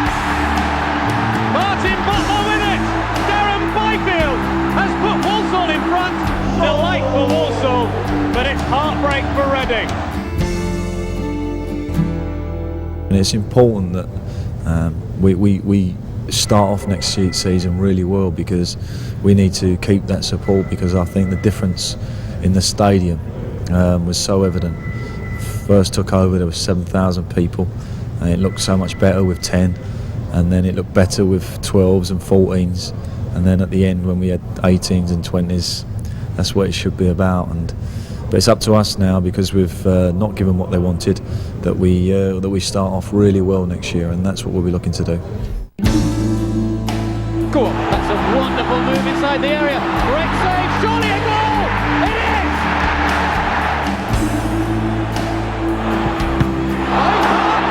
Rebound, he's got it! And Reading do go to Cardiff! Slipped on. Great save from Walker, but it's gone in! And Reading take the lead on the half-hour mark. Sent in by Parkinson! Reading take the lead! Martin Butler with it!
At the Den, a first look at two sides widely expected to be front-runners in Division 2.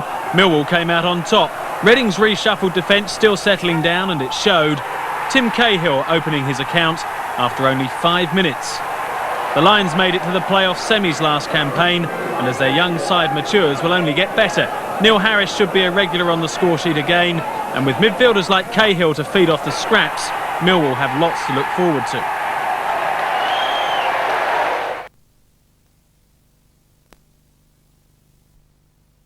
There's a full Swindon contingent at the away end. They have made this a very, very noisy build-up, and the Reading fans have given just as good as they've got. The referee sets both teams up in the middle. Swindon playing from right to left as we look towards the north stand, wearing their home kit, the all red with red and white striped socks, and Reading, of course, in their home kit, the blue and white hoops, which we know so well. The starting whistle goes, And football for 2000-2001 has begun here at Medeski Stadium. No goals in Division 2 as yet. It's a little bit of a slow start around the country, including here where we've had the ball in the back of the Reading net, but that Swindon goal disallowed. But here come Royals forward. Rouget, a little chip and a shot, over the crossbar. Audacious play from Rougier just inside the area. 3 players round him, a chip over his own head. He turned lazily, knew exactly where it was going to drop behind him, swung the foot round and just not quite the execution over the top of the crossbar. And it's a right foot towards Grazioli in the centre. Oh, it's a save off the line from Whitehead, where the ball fell just on the outside of the 6-yard box onto the head of Adam Willis. Just managed to get in the gap between Parkinson and Butler, who was back defending for the moment there as well. Got a free header, didn't really get any power or direction behind it. It fell to his head and he just got it goalwards. And Whitehead right behind it. Another good save from the big former Oxford man. In comes the second corner. This time Reading do get the connection on the ball and it's cleared away to the halfway line. Rouget's on the end of it. He's got Butler coming up alongside him on the left-hand side. If he can just slide the ball through to him, he can. Butler on the shot across the face of goal and it's there. Reading take the lead. Defence into attack, one end of the pitch to the other. The combination between the front two, and Butler gets Reading off the score sheet. It's Reading 1, Swindon 0. 3 sides of this ground are going absolutely mental. Hodges is going to take the free kick from this near side edge of Swindon's penalty area, about 10 yards out. He's going to sweep it in with that left boot of his. Sweeps it to the back post, and it's covered by Swindon, only back into the 6-yard box. Hunter's there, great save by Greemink. I think it was a combination of Greemink's palm and the near post that stopped the Ulsterman's header going in. But as the ball was swept into the back post, Swindon could only head it back into the mixer, and Barry Hunter, he's a big lad, he got some downforce on it, and Greemick did well, I think, to get a hand to it. No, fantastic start for Butts. Obviously, you know, he's been out for a while, and he's proved his fitness midweek. Rouget gets the cross into the back post, and Caskey's in there, and it's a goal for Super Darren Caskey, number 2 for the Royals. All started from Rouget, crossed it in from this near side of the field. It skewed across to Darren Caskey from a deflection. He pumped it back in low with his right foot. And on the way, deflected off the Swindon leg and past their keeper, Greemick, into the back of the goal to put Reading 2-0 up. Rogier is trying to prise his way into it. He's got Butler away to his right, just holds up the ball for a minute and lets a bit more support come up in the shape of Darren Caskey on the right-hand side. Takes it past one. He's being kept on his wrong foot, so eventually turns and plays it out to Robinson, to Gurney rather, whose long ball across the area drops at the far side of the 6-yard box to Hodges, who right-footed turns around, scoops it towards the goal, saved by Bart Greemink. And for a moment the defender just inside him was turning a 360-degree circle, wasn't quite sure where the ball had fallen. Hodges almost on the end of it, possibly a left footer, he might have scored. That means that young Mr. Caskey, with 21 minutes to go, has a corner from this near side of the field, goes to the near post looking for Hunter. He's blocked out of it, breaks back out to Caskey, not for the first time. Caskey puts it straight back into the back post. Rouget's there, and it's an own goal! Rouget was going to get to it anyway, but it looks like the Robin skipper, Mark Robinson, I think he almost did it before, and he went to the back of the net, but as Eddie Williams just pointed out to me, the luminous flag on the far side of the field is up. Goal's been disallowed, I think.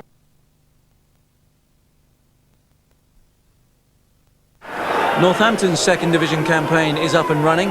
Jamie Forrester's goals were paramount in last season's promotion, and he turned on a fine performance at home to Reading. Forrester's first was on 5 minutes, his finale was 15 from the end. 2-0, Northampton's first win, it was Reading's second away defeat.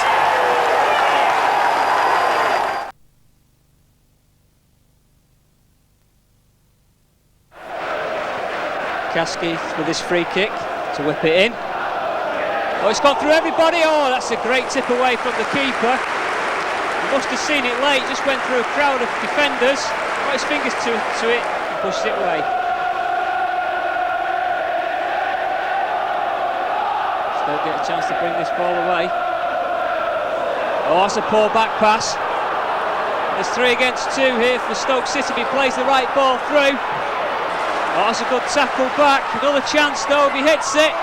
Oh, and it's gone in the back of the net, and that's 1-0 to Stoke City. It looks as though it come off the defender, but it's Stephen Thornton who's claiming the goal. Running again, breaking. Oh, again he's been intercepted. Oh, that's good tackling back though. Chance to move this ball forward. Stoke pick up the loose ball again. Running at defence. Oh, he's got past him. Looking for the square pull back now. Oh, that's a simple header on the far post. And that's Thornton, who's got his second goal after 21 minutes to put Stoke City 2-0 in the lead. Chance for Reading now to get back into this game. Oh, it was curling. It just curled the wrong side of the post for Reading. Again, Reading trying to get back into this game. Ball's launched forward. Can he turn in the box? He has. Oh, and he's hit the post. Oh, the goalkeeper makes a superb save from his own defender who was trying to clear the ball.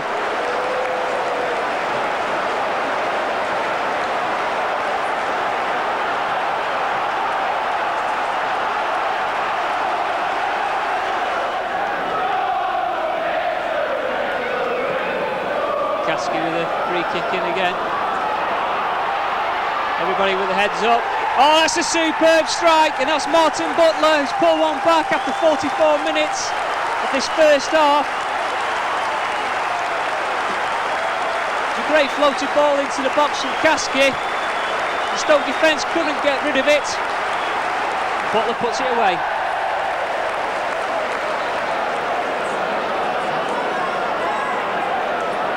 Stoke again, coming through.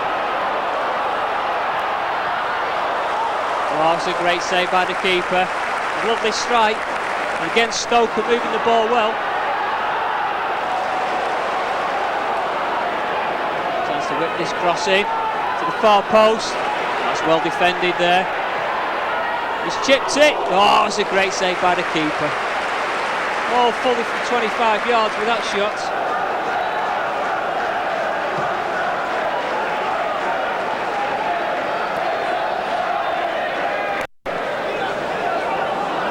Chance if he can get it back to his keeper. Oh, that's a poor one. Oh, it's off the post, and Graham Fenton makes it 3-1 to Stoke City. That was very unfortunate between the defender and the keeper. Fenton was on hand.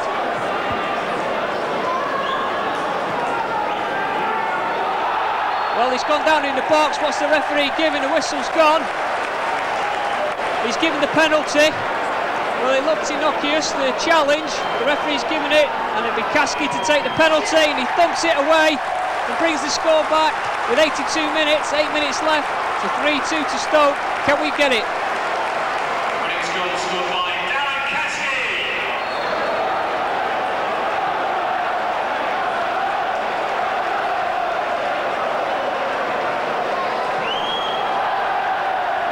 Oh, he's gone down injured.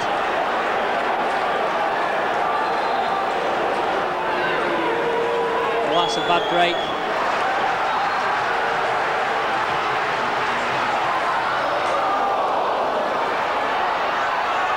Curitan, he's got the equaliser in the 90th minute, and he's rescued a point for Reading. It's a great whipped-in ball into the box again, off several headers. Stoke defence couldn't clear it. Comes to Curitan, who puts it away. Yeah, I'll be the first to admit that you can't give a quality side like Stoke a 2-goal lead and expect to play fluid football. With everyone sort of confident.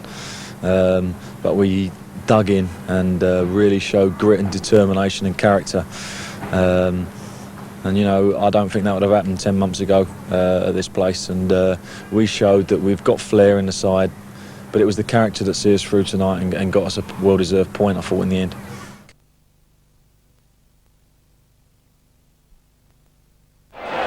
Carragher protests, but it's in vain. Reading just quickly get it back up towards the edge of the Vale box, switched out to the right hand flank. Sammy Igo, nice footwork, nice cross, and 1-0. And it's that man again, Jamie Curitan. 3 games, 3 goals, 4 just under 5 minutes. And Port Vale with a lot of good work down the right flank by Sammy Igo. In came Curitan unmarked, and bang, powerful header past Mark Goodlad and 1-0 to Reading. Well, I'm glad that Vale knew what they were doing there, but look at this for a ball. Inch perfect for Tony Naylor. Naylor! What a save by Whitehead! But what a piece of skill from Port Vale. That ball played in 3 easy moves.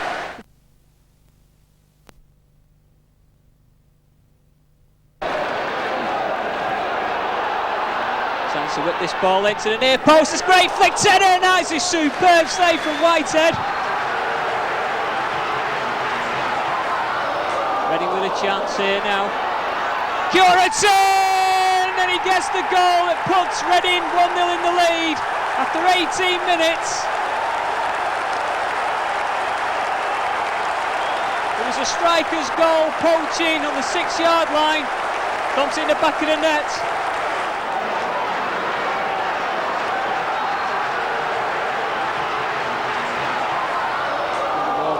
Curitan's underneath this one. Can he get it? He can!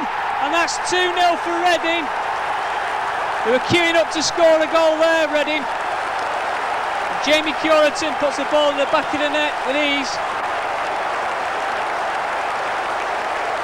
He was almost in a similar spot for his first goal, just on the edge of the 6-yard box, hooking the ball into the back of the net. Curitan making a good run in the centre. If he can be found, he can! Oh, and he's put it over the bar from over 3 yards out. A chance to get his hat-trick, and he misses it.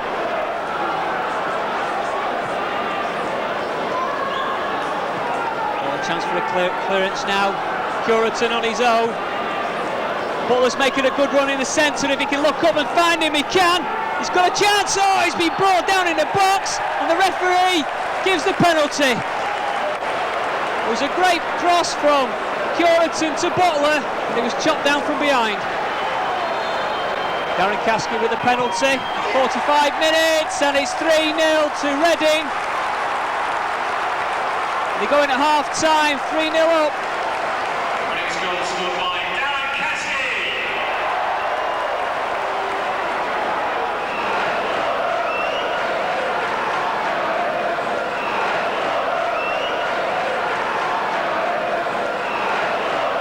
Reading bossing this game at the moment. Oh, Curitan's on his own again. This is his chance for his hat-trick. Can he do it? Yes, he can! 3 goals, a hat-trick for Jamie Curitan, and 4-0 to Reading.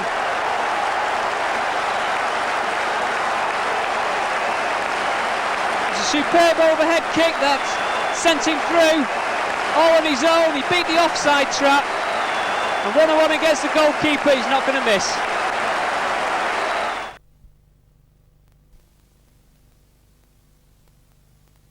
Here come Reading again down the right-hand side. Sammy Igo sent down towards the corner flag. Retrieves the ball, lays it back to Newman. The cross is deep. Hodges is underneath it. It's loose in the area. Butler, oh, that's number 1! And just when we said Martin Butler needs to be back up amongst the goals, only 3 minutes on the watch, and he is there, poaching from just 3 yards. The cross was deep, knocked down, an invite he just could not turn down. Reading 1, Oldham Athletic 0 early on, and the service in from the right-hand side. We were talking on Saturday quite a bit about service coming in from the wings. There's been more service this year than the last 3 or 4 years put together. And if you want to score goals, that's what you've got to do. I mean, really, that was such a sensible play. I go with number 2. Oh, and Reading with 2 goals in the space of a minute. Igo was just given the space to wander around 10 yards outside of the area. He spotted the keeper was outside the 6-yard box. We watched, we thought, that invites a long lob, and Igo duly delivered. Inch perfect. 3 Reading players over the ball. Hodges pretends. Caskey hits. Oh, it's just wide of the upright. Hits the post that holds up the back of the net. They're trying to get some confidence, but I mean, to be fair, Reading now, they've got those 2 goals, so they really, as long as they don't do anything silly. Oh, here's a chance put through the centre, the ball through the middle from Danny Boschel. Paul Rickers on the end of it. It's a very, very poor clearance. It's gone straight to Lee Hodges. He's got Butler coming in. He's inside the fullbacks. Chance to shoot. He squares it instead. Saved off the line. Igo with a follow-up, and it's there. Reading put 3 in. Igo's second of the match. and Royals are comfortably on top, just like Brentford on Saturday. They put their third in shortly before half-time. It will be a very, very relaxed cup of tea once the whistle goes. Reading 4, Oldham Athletic 0, the best of the bunch so far. Lee Hodges from, 30 yards or so on a half volley, just banged it well beyond the keeper into the roof of the net, and that has got to be Reading's goal of the season so far. One of those beautiful ones from well outside the area, just leaned back, bang, and it flies in. He hit it superbly well, and I think he was very, very pleased too, because he actually he looked very happy when it went Chance there. for 5. Curtin takes the shot. Oh, it's into the side netting. And almost 2 goals in a minute there. Kingsley Royal is on his head at the far side. He can't believe that one went wide. That'll give him a lot of confidence. I mean, it was a great throw too, which just set this chance up. In comes the ball at the other end. It's loose in the 6-yard box, and there it is, number 5. Royals are rampant. The cross in from the right-hand side from Curtin, and Jimmy McIntyre converts. All is forgiven. Mac is on the score sheet. Reading 5, Oldham 0. Yeah, well, he certainly hasn't shown any signs of his old self tonight, really, although he probably really hasn't had a chance to. That was a cracking own goal a couple of years ago. Here's another chance for number 6, Curtin against the keeper, and the keeper comes out to make a very good save.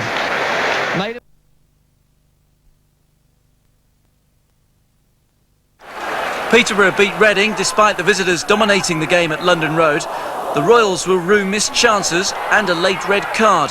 Winning manager Barry Fry said, "I bet Reading are gutted." And he was right. Barry Hunter was sent off for handball. And John Cullen claimed an unlikely winner for Posh from the penalty spot in the 89th minute. It was hard luck on Reading. It was 1-0 to Peterborough.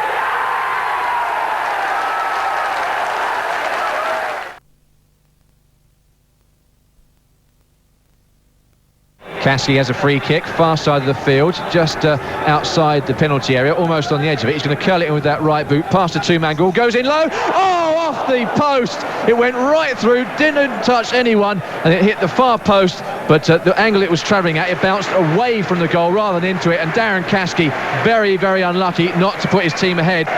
The whistle goes against him. Free kick taken very quickly, but Reading's defence were getting back already. They had it covered, and the ball is loose just outside the Reading penalty area. Swansea pick it up. Little 1-2. It drops just to the edge of the area. That's a nice one to pick up from Martin Thomas. Turns around in defence, gets this shot in, turns wide, corner. Well, Swansea have the corner from the near side of the field, goes all the way across goal, headed out by Parkinson, helped on by Butler. Shot comes in, it finds a Swansea play on the edge of the area again. Phil Whitehead makes a point-blank save from Nick Cusack, playing up front from midfield, and Swansea still on the attack.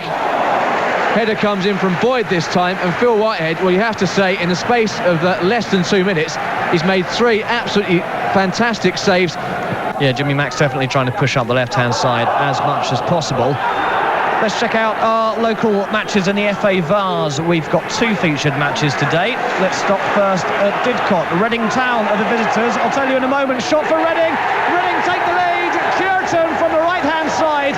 Fed through by Martin Butler. A little 1-2. Curtin got behind the left of the 3 centre-backs. The left wing-back was upfield and nowhere to be seen. Acres of space for Curtin to look up, pick his spot and slot the ball beyond the Swansea keeper. Reading 1, Swansea City 0. What about Butler alongside him? Is he putting in the work alongside him? Should he be getting on the score sheet as well, or are we asking slightly too much of him? And Caskey playing through the centre or playing out on the right-hand side. Oh, I'll talk about Butler getting goals, and he scores! Edge of the area, back to goal, turns around the defender, saw the angle just beyond the goalkeeper, swung a right foot at it, and the ball low and long just inside the post. But here comes Swansea down the right-hand side. In comes the cross. It's a long one from Stuart Roberts. It's over everybody's heads, and Price has to go a long way back on that far side to play the ball back across the edge of the penalty area. In comes the shot. Oh, Whitehead down to his right, saved well. He saw the ball late. The man taking it is Jonathan Coates, where he's a left footer. Oh, that's an awful corner. It's cut out by Caskey at the near post, who looks round him. He's got time to tee up a long ball downfield for Cureton, who collects. Oh, it's an inch perfect long ball. Cureton collects it beautifully. Finds Butler at the far post. Chance for Butler. Turns to defender. Go on, put it in. He does. And Butler's brace sends Reading into ecstasy. A beautiful ball from Caskey. A lovely push on from Cureton, and Butler turned the defender, made the keeper dive for it, stood on the ball for a minute, teased us, just put it away, Martin, and he did. Reading 3, Swansea 0. Easy as 1, 2, 3. Caskey's inch perfect crossfield ball. Reading, in the meantime, they've were 3-0 up last we heard, but they're now 3-1 up. It's Watkin for Wrexham, got a goal back. The ball bounced down in between the Reading back four, and Watkin latched onto it, found himself in a little bit of space. He saw Phil Whitehead just off his line, and you have to say, beautiful effort from the Swansea striker, just to chip Whitehead, who almost got his fingertips to it, but just not enough to keep it out. And so Swansea have given themselves a lifeline. It's Reading 3, Swansea 1. Cross comes chance in. for Reading. Oh, there's number 4, Hodges, right-footed on the penalty spot, into the top corner, past the keeper, and Reading are running riot again. Rails 4, Swansea 1. And as you come back to us, Reading are starting to make this game safe again. Swansea had started to turn things around, put some heavy pressure on the Reading goal. What would you do with Jimmy Mack? Do let us know. 01189 48 49 49. Cross comes in from the corner. Butler's there, and it's in there. Butler's got his hat-trick. 5-1 to Reading. The corner came in, it was flicked down towards the back post, and Butler bravely dove in there amongst a load of Swansea feet, and the hands of the Swansea keeper Freestone just nodded it into the back of the net. And Martin Butler, just like Jamie Cureton a couple of weeks ago, has got his 3 goals, he's got his hat-trick. He's really trying his best, but there's this huge wall of those front two to get past before he'll get himself a regular place up front for Royals. That was very much a poached goal for Butler. The ball not cleared. All chance for Swansea, saved by Whitehead, cleared away, and suddenly the Reading defence just all stopped within their own 6-yard box. Martin Thomas had a chance for a snap shot, and Phil Whitehead turns it away. The Reading defence bang it for a corner.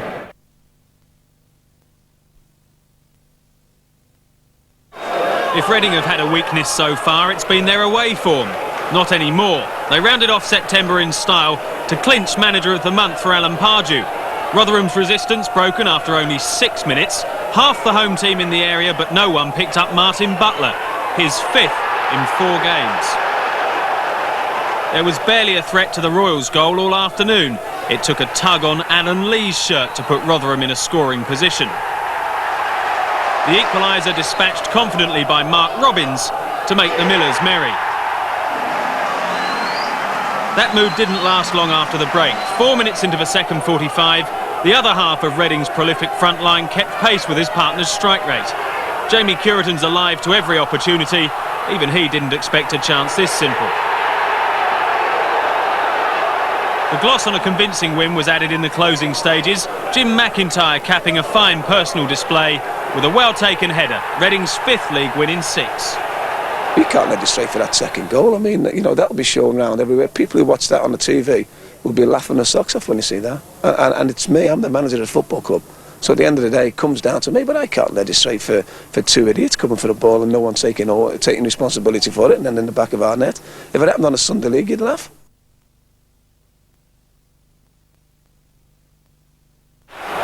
Wigan and Reading could both claim that they should have taken maximum points at the JJB Stadium.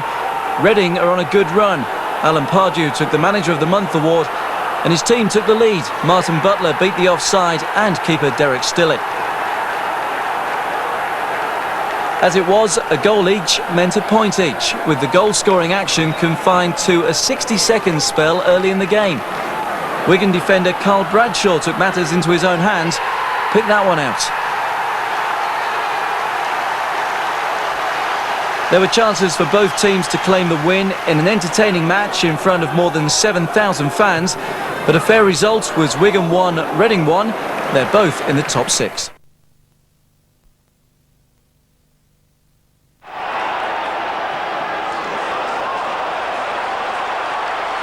Chance now for Reading to break. Plenty of men in the box if he can find anybody. He's got a great header. Oh, that's just past the post from Martin Butler. Superb header. 12 yards out, but just puts it the wrong side of the post.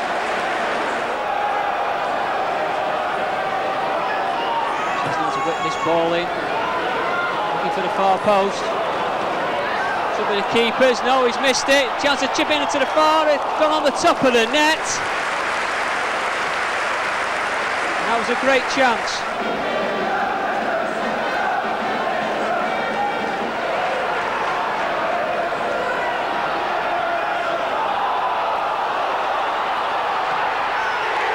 Oh, that's a superb strike from Martin Butler.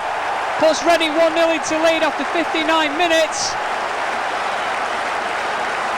The ball looked to be going nowhere really until he picked the ball up, slotted it past the keeper.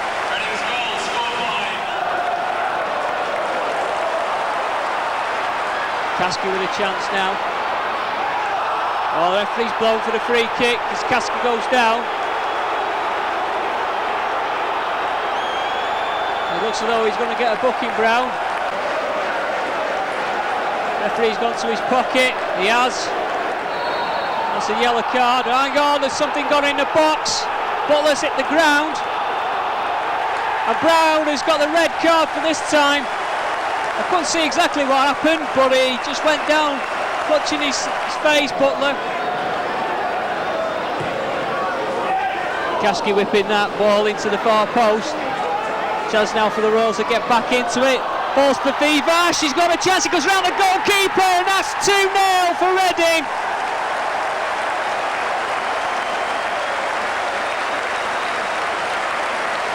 A superb strike from Vivash. As the ball bounces into the box to him, he toes it round the goalkeeper and blasts into the back of the net.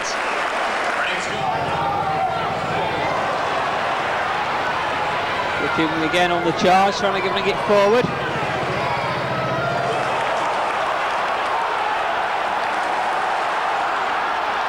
Butler to Curitan, he's got a chance on his right, no, he's bringing it on to his left.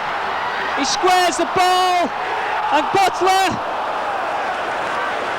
well, I don't know how they missed that chance there, Reading.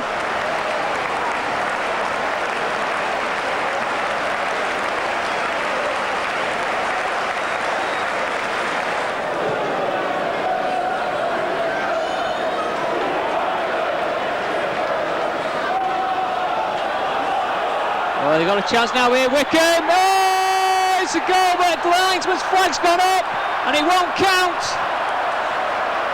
The referee has spotted it, the Wickham players are not happy. Well, the referee has spotted a push in the box and will not allow it.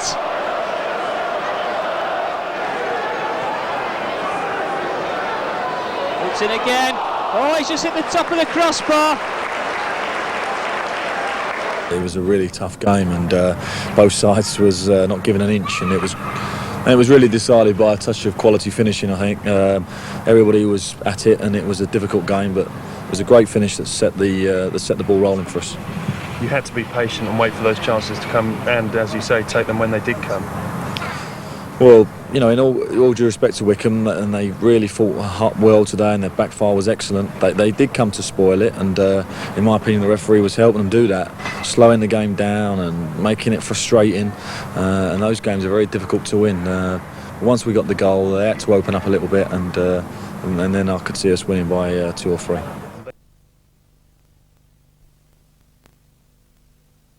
At the northeast corner, I said it was empty a moment ago, but certainly since the match has started, I think they've clicked in the bars underneath and in the concourse, and there's got to be another 500 people at least slowly filing their way into the northeast corner of the ground. They're missing a bright opening start, though, from Reading. Hodges to Butler, to Kasky. Chance to get a shot in on target. He does, and it's saved. Kevin Dearden at his near post outstretches his left arm. Kasky was pushed wide, he still had a good angle to get in on the shot, went for power, tried to catch him at the near post top corner. Dearden was equal to it on the near post, and really Darren Caskey, I think, will be a little bit disappointed not to put his team up, but I have to say it was a good, strong shot from him, and credit to the Wrexham keeper making the good save. So the only goal elsewhere in Nationwide Division 2 so far, Millwall 1, Bristol City 0. It's goalless in all the European matches so far. Here's a chance for Reading. Butler put through, takes on the keeper, slides the ball underneath him and rolls it calmly, coolly and confidently into the back of the net. Reading are 1-up, 7 minutes on the clock, and Wrexham have hardly had a touch of the ball.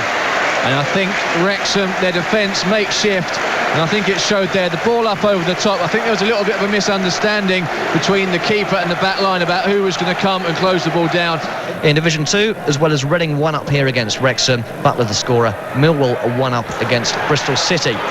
Another through ball from Reading down the left-hand side. Butler on the chase. Caskey is just kept inside at the far post. Butler has to wait. Finally gets his cross in. Cureton off the outside of his boot. It's on target. Bounces off the defence. Calls for a handball. Did strike the shoulder. Would have been harsh, as it was against Hunter up at Peterborough. Nothing given. Elsewhere amongst the top teams in Division 2, well, Millwall are winning. With an update on scores elsewhere, here's Joel Hufford. Well, let's start with Division 2. That's what matters to Reading. And the news from the Bescott Stadium, it's good news for the Royals. Walsall are 1-0 down at home to Peterborough. And as Robinson has an attack down the far side, cross it into the middle, it's waiting there. Cureton at the back.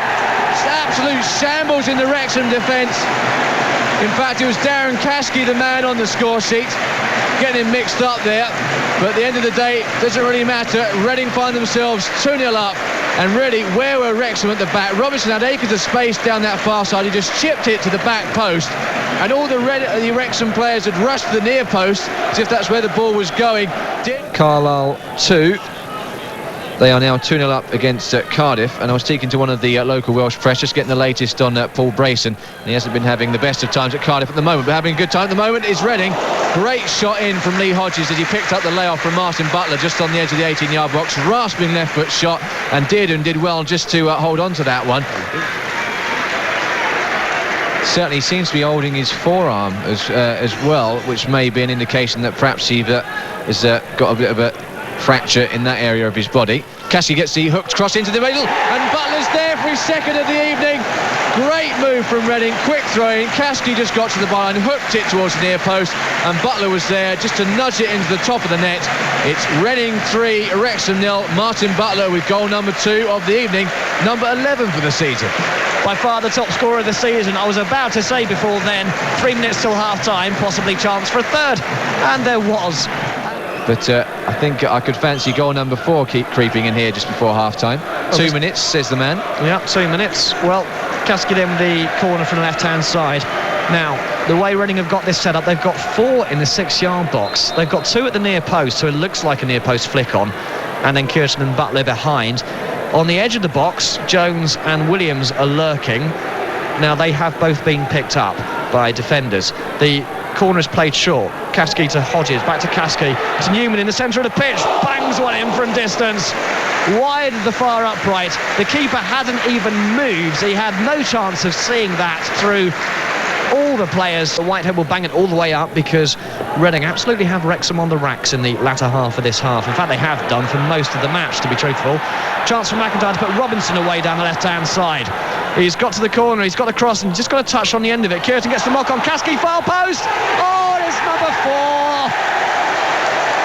And the sweetest of the 4, Cureton with the audacious little knock on for the second time in the match. Caskey had crept up unnoticed at the far post, and for the second time in the match he duly dispatches. Reading 4, Wrexham 0, we're not even at half-time. So the corner then from the left-hand side. Edwards is certainly the pick of the Wrexham bunch so far. Let's see if Reading can weather this early pressure from Wrexham then. In comes the corner, they've got one back. A header in from Craig Falconbridge in the centre. Got in front of his markers, got a clear header straight in on target. This may be a blessing in disguise. This may have spurred them into really driving the dagger home. Caskey with the free kick. Oh, it's turned over by the keeper. It's going to have to be taken again. That was a very, very good save from Dearden, but it wouldn't have counted. Obviously from a good shot from Caskey. Will he try the same thing again? He's got a 3-man wall plus Jones making a mischief in the middle. He does try the same thing again. Oh, it's off the post. The keeper dives, did have it covered, didn't get a touch. The ball bounces off the outside of the post and it remains Reading 4, Wrexham 1. Of course, son of Man United manager Alex. He goes with the left boot, gets the corner in. Good save from Whitehead as the towering header came in from Falconbridge. Shot comes in on the follow-up. Whitehead still prostrate on the ground. It was Jones and Murphy were there on the line, but they saw it flash high over the bar. But Phil Whitehead, I think perhaps he maybe learned a lesson from the other corner, which Falconbridge got. He was up there. He followed the ball all the way. Well, Wrexham still trying to build through the centre. I think that Reading have contained them in the last 10 minutes or so, and possibly the substitution is what they will need to inject a bit of pace. And here it comes, over the top to Butler, chance to go round the keeper, goes down, nothing given, still Reading come forward. McIntyre tries to follow up, bounces off the player.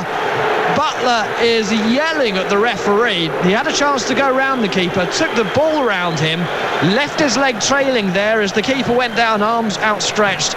Was there any contact? Come on, Reading. Corner from the left-hand side. Kasky, right-footed. He's got 4 in the 6-yard box. Another 3 who have all been picked up on the edge of the area. It's to the near post. It's got the flick on. Oh, Jones with a header.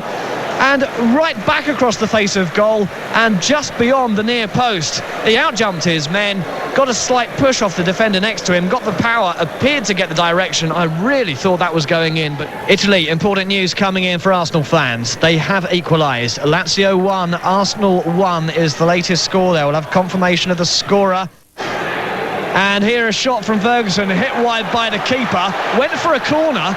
Now, what happened there, Joel? I think we'll take it up in a moment. The fans on that far side weren't happy. Reading. A badly broken ankle for Danny Rodriguez overshadowed Bristol City's surprise win. Jed Pittman headed straight back to Tinian. First time chip back inside the box. And a chance for Rodriguez. In fact, it's Peacock who scored. Completely mishit it. Everyone looks at the offside flag. But Peacock has made it 1-0.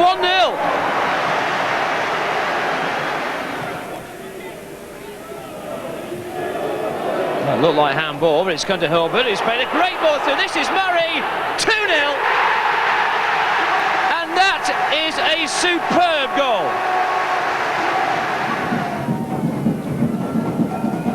That's another great ball. They may be sitting here. Here's Bell. 3-0. Well, when they get into a scoring position, they make absolutely no mistake whatsoever.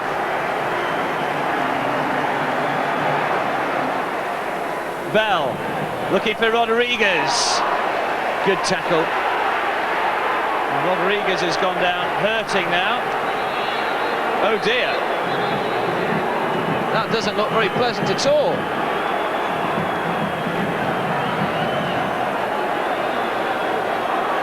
Despite the 3 goals, it was actually quite a scrappy first half with a few chances. It's just City took them all, but that's a wonderful ball. Here's Thorpe, Peacock, 4-0.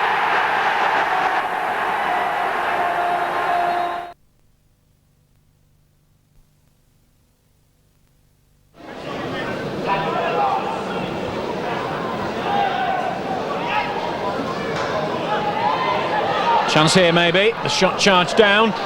Danger's not passed though, this is a great chance, but it's going to be given. Not going to be given because the flag on this near side was up way before Martin Butler put the ball home.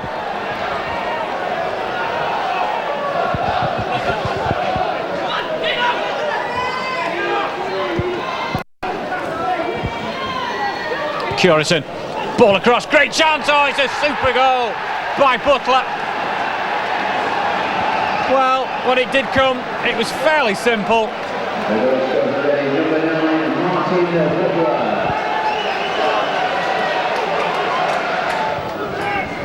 Redmond chips the ball up.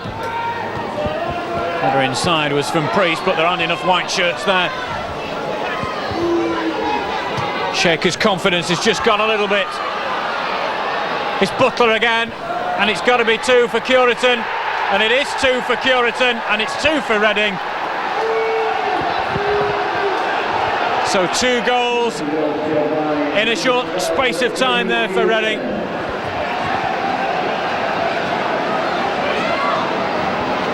So in 5 minutes then.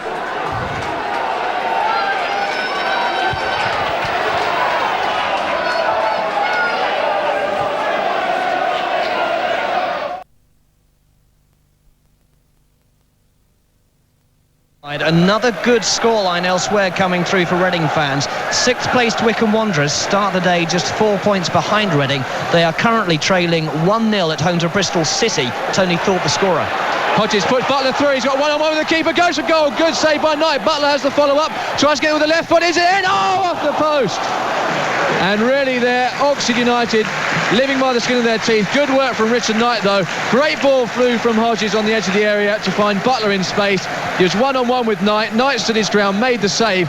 For Newman to push up. He's still got Kasky near him. He's got Parkinson just inside, and Parkinson picks up the ball, tries to slide one through to Kasky.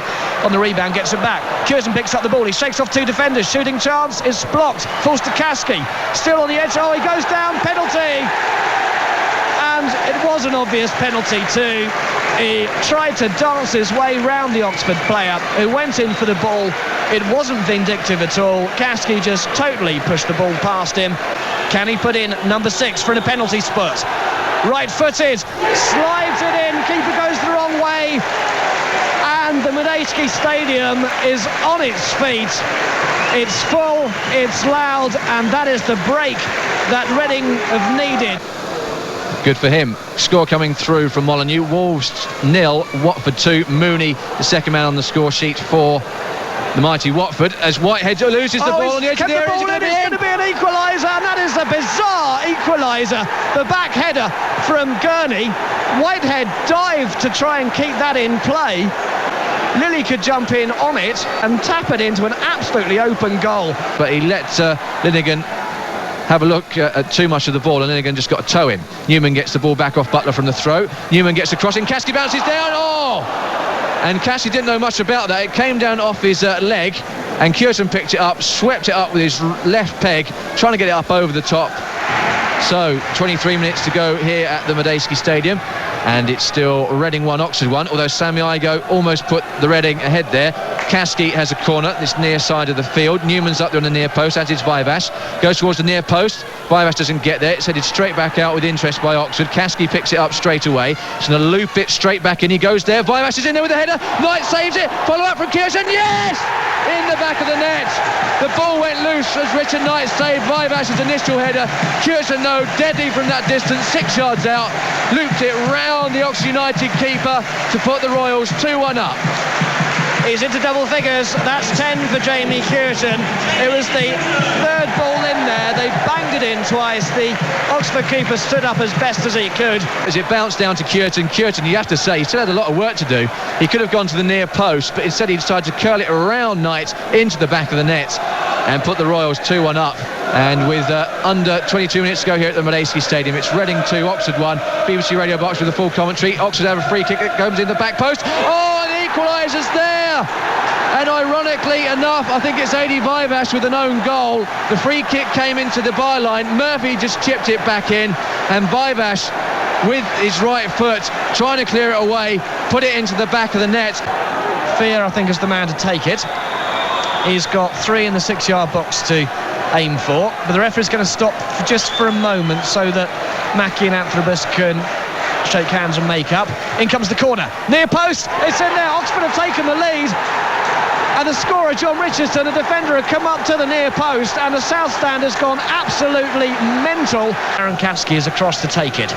A right booter, so an in-swinger. Reading have got 5-6 up in the 6-yard box. It's put right in the middle of them. Finds Knoxford head. So Hodges, shot on goal. Good save from the keeper, Knight. He saw that very late indeed. It took a deflection as well. Parries it wide for a corner. That is an excellent save from the Oxford keeper. Hodges, in fact, will take the corner from the right-hand side. Again, an in-swinger. And again, puts it right in the middle. It's got a flick on. Oh, it's there! Rougier walks it into the goal. Oxford tried to clear it out. Could only boot it into the top of the net. And we wanted tricky skills from Rougier. He must have put that one in off his stomach. Amazing scenes at the Medeski Stadium. Reading 3, Oxford 3, and McIntyre replacing Cureton. A lot of people felt that he should have come in first. Sorry, I'm stopping because I cannot believe the weather. We've got a hailstorm now crashing and off the top of this tin roof, and it's difficult to see. far side of the field. The east stand is almost obliterated by this weather, but I can see the run of Rougier in the centre. Shakes off two players, plays the ball out to the left side to Jimmy McIntyre. In comes the cross. Oh, it's just beyond Rougier. Oh, he's there though. The defence don't clear it. Rougier steps forward. A brace from the Trinidad and Tobago international, and the Medeski Stadium has not seen the likes of this. We can't see the far side pandemonium because of the hailstorm, but we can see the happy pile of Reading players, and as they all stand up, kneeling on the pitch, his eyes closed, his hands held in prayer, is the very religious and very well respected at this moment in time, Tony Rougier. Reading 4, Oxford 3.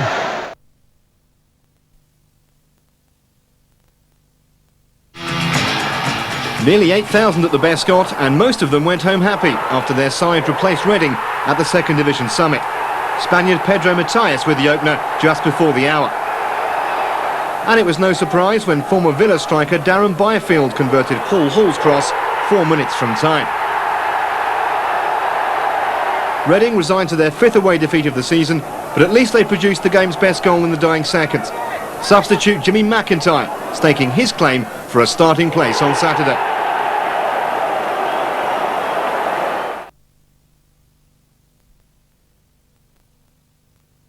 Here it's still Reading 0, Colchester 0. About 8 minutes to go to half-time, and Reading have got a corner. Corner comes in, it goes short to 85. It's knocked in there, almost at Butler's feet. He fell over though, and he and Phil Parkinson got in each other's way, and Colchester clear it away. So, as you say, 8 minutes to go here at the Medeski Stadium. It's still Reading 0, Colchester 0, and I think Colchester putting up more of a fight than most people were expecting.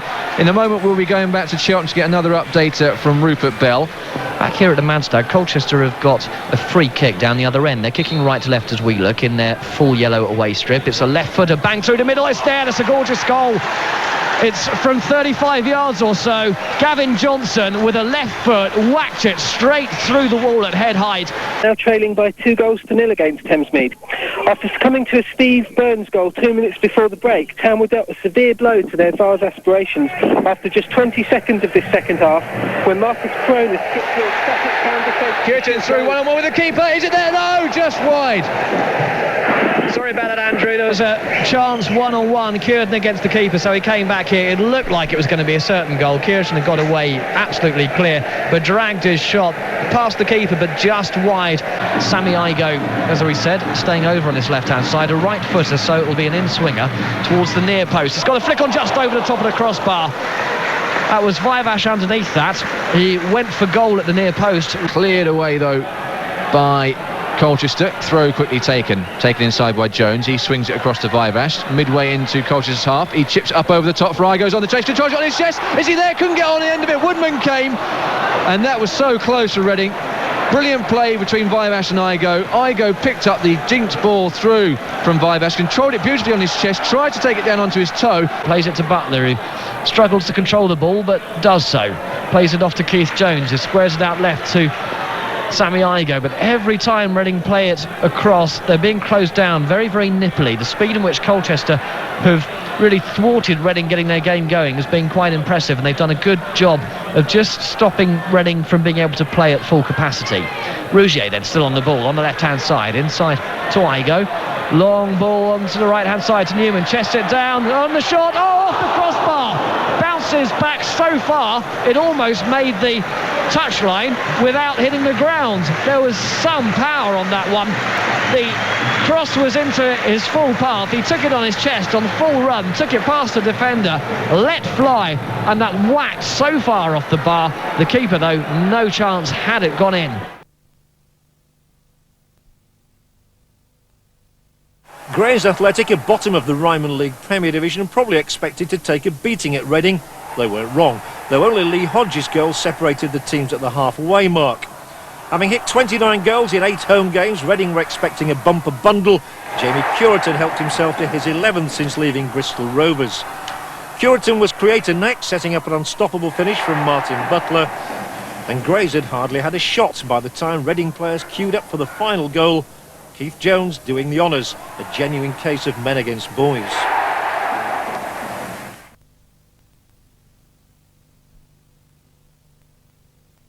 Cambridge's hopes of an upset in Reading lasted less than a minute. Whatever homework they'd done on the Royals' free kicks was forgotten. Adi Vivac totally unmarked for a fantastic start. It wasn't the last time keeper Lionel Perez would be left exposed. Another left-wing cross found skipper Phil Parkinson timing his run to perfection. Reading could even afford the luxury of Jamie Curitan uncharacteristically missing a second-half penalty. The third eventually came from fullback Andy Gurney. Reading back on song in December after failing to pick up a single point last month. Going into Christmas 2000, the Royals are 4 points clear of 6th place Bristol City and just 6 points behind league leaders Walsall, but have a game in hand.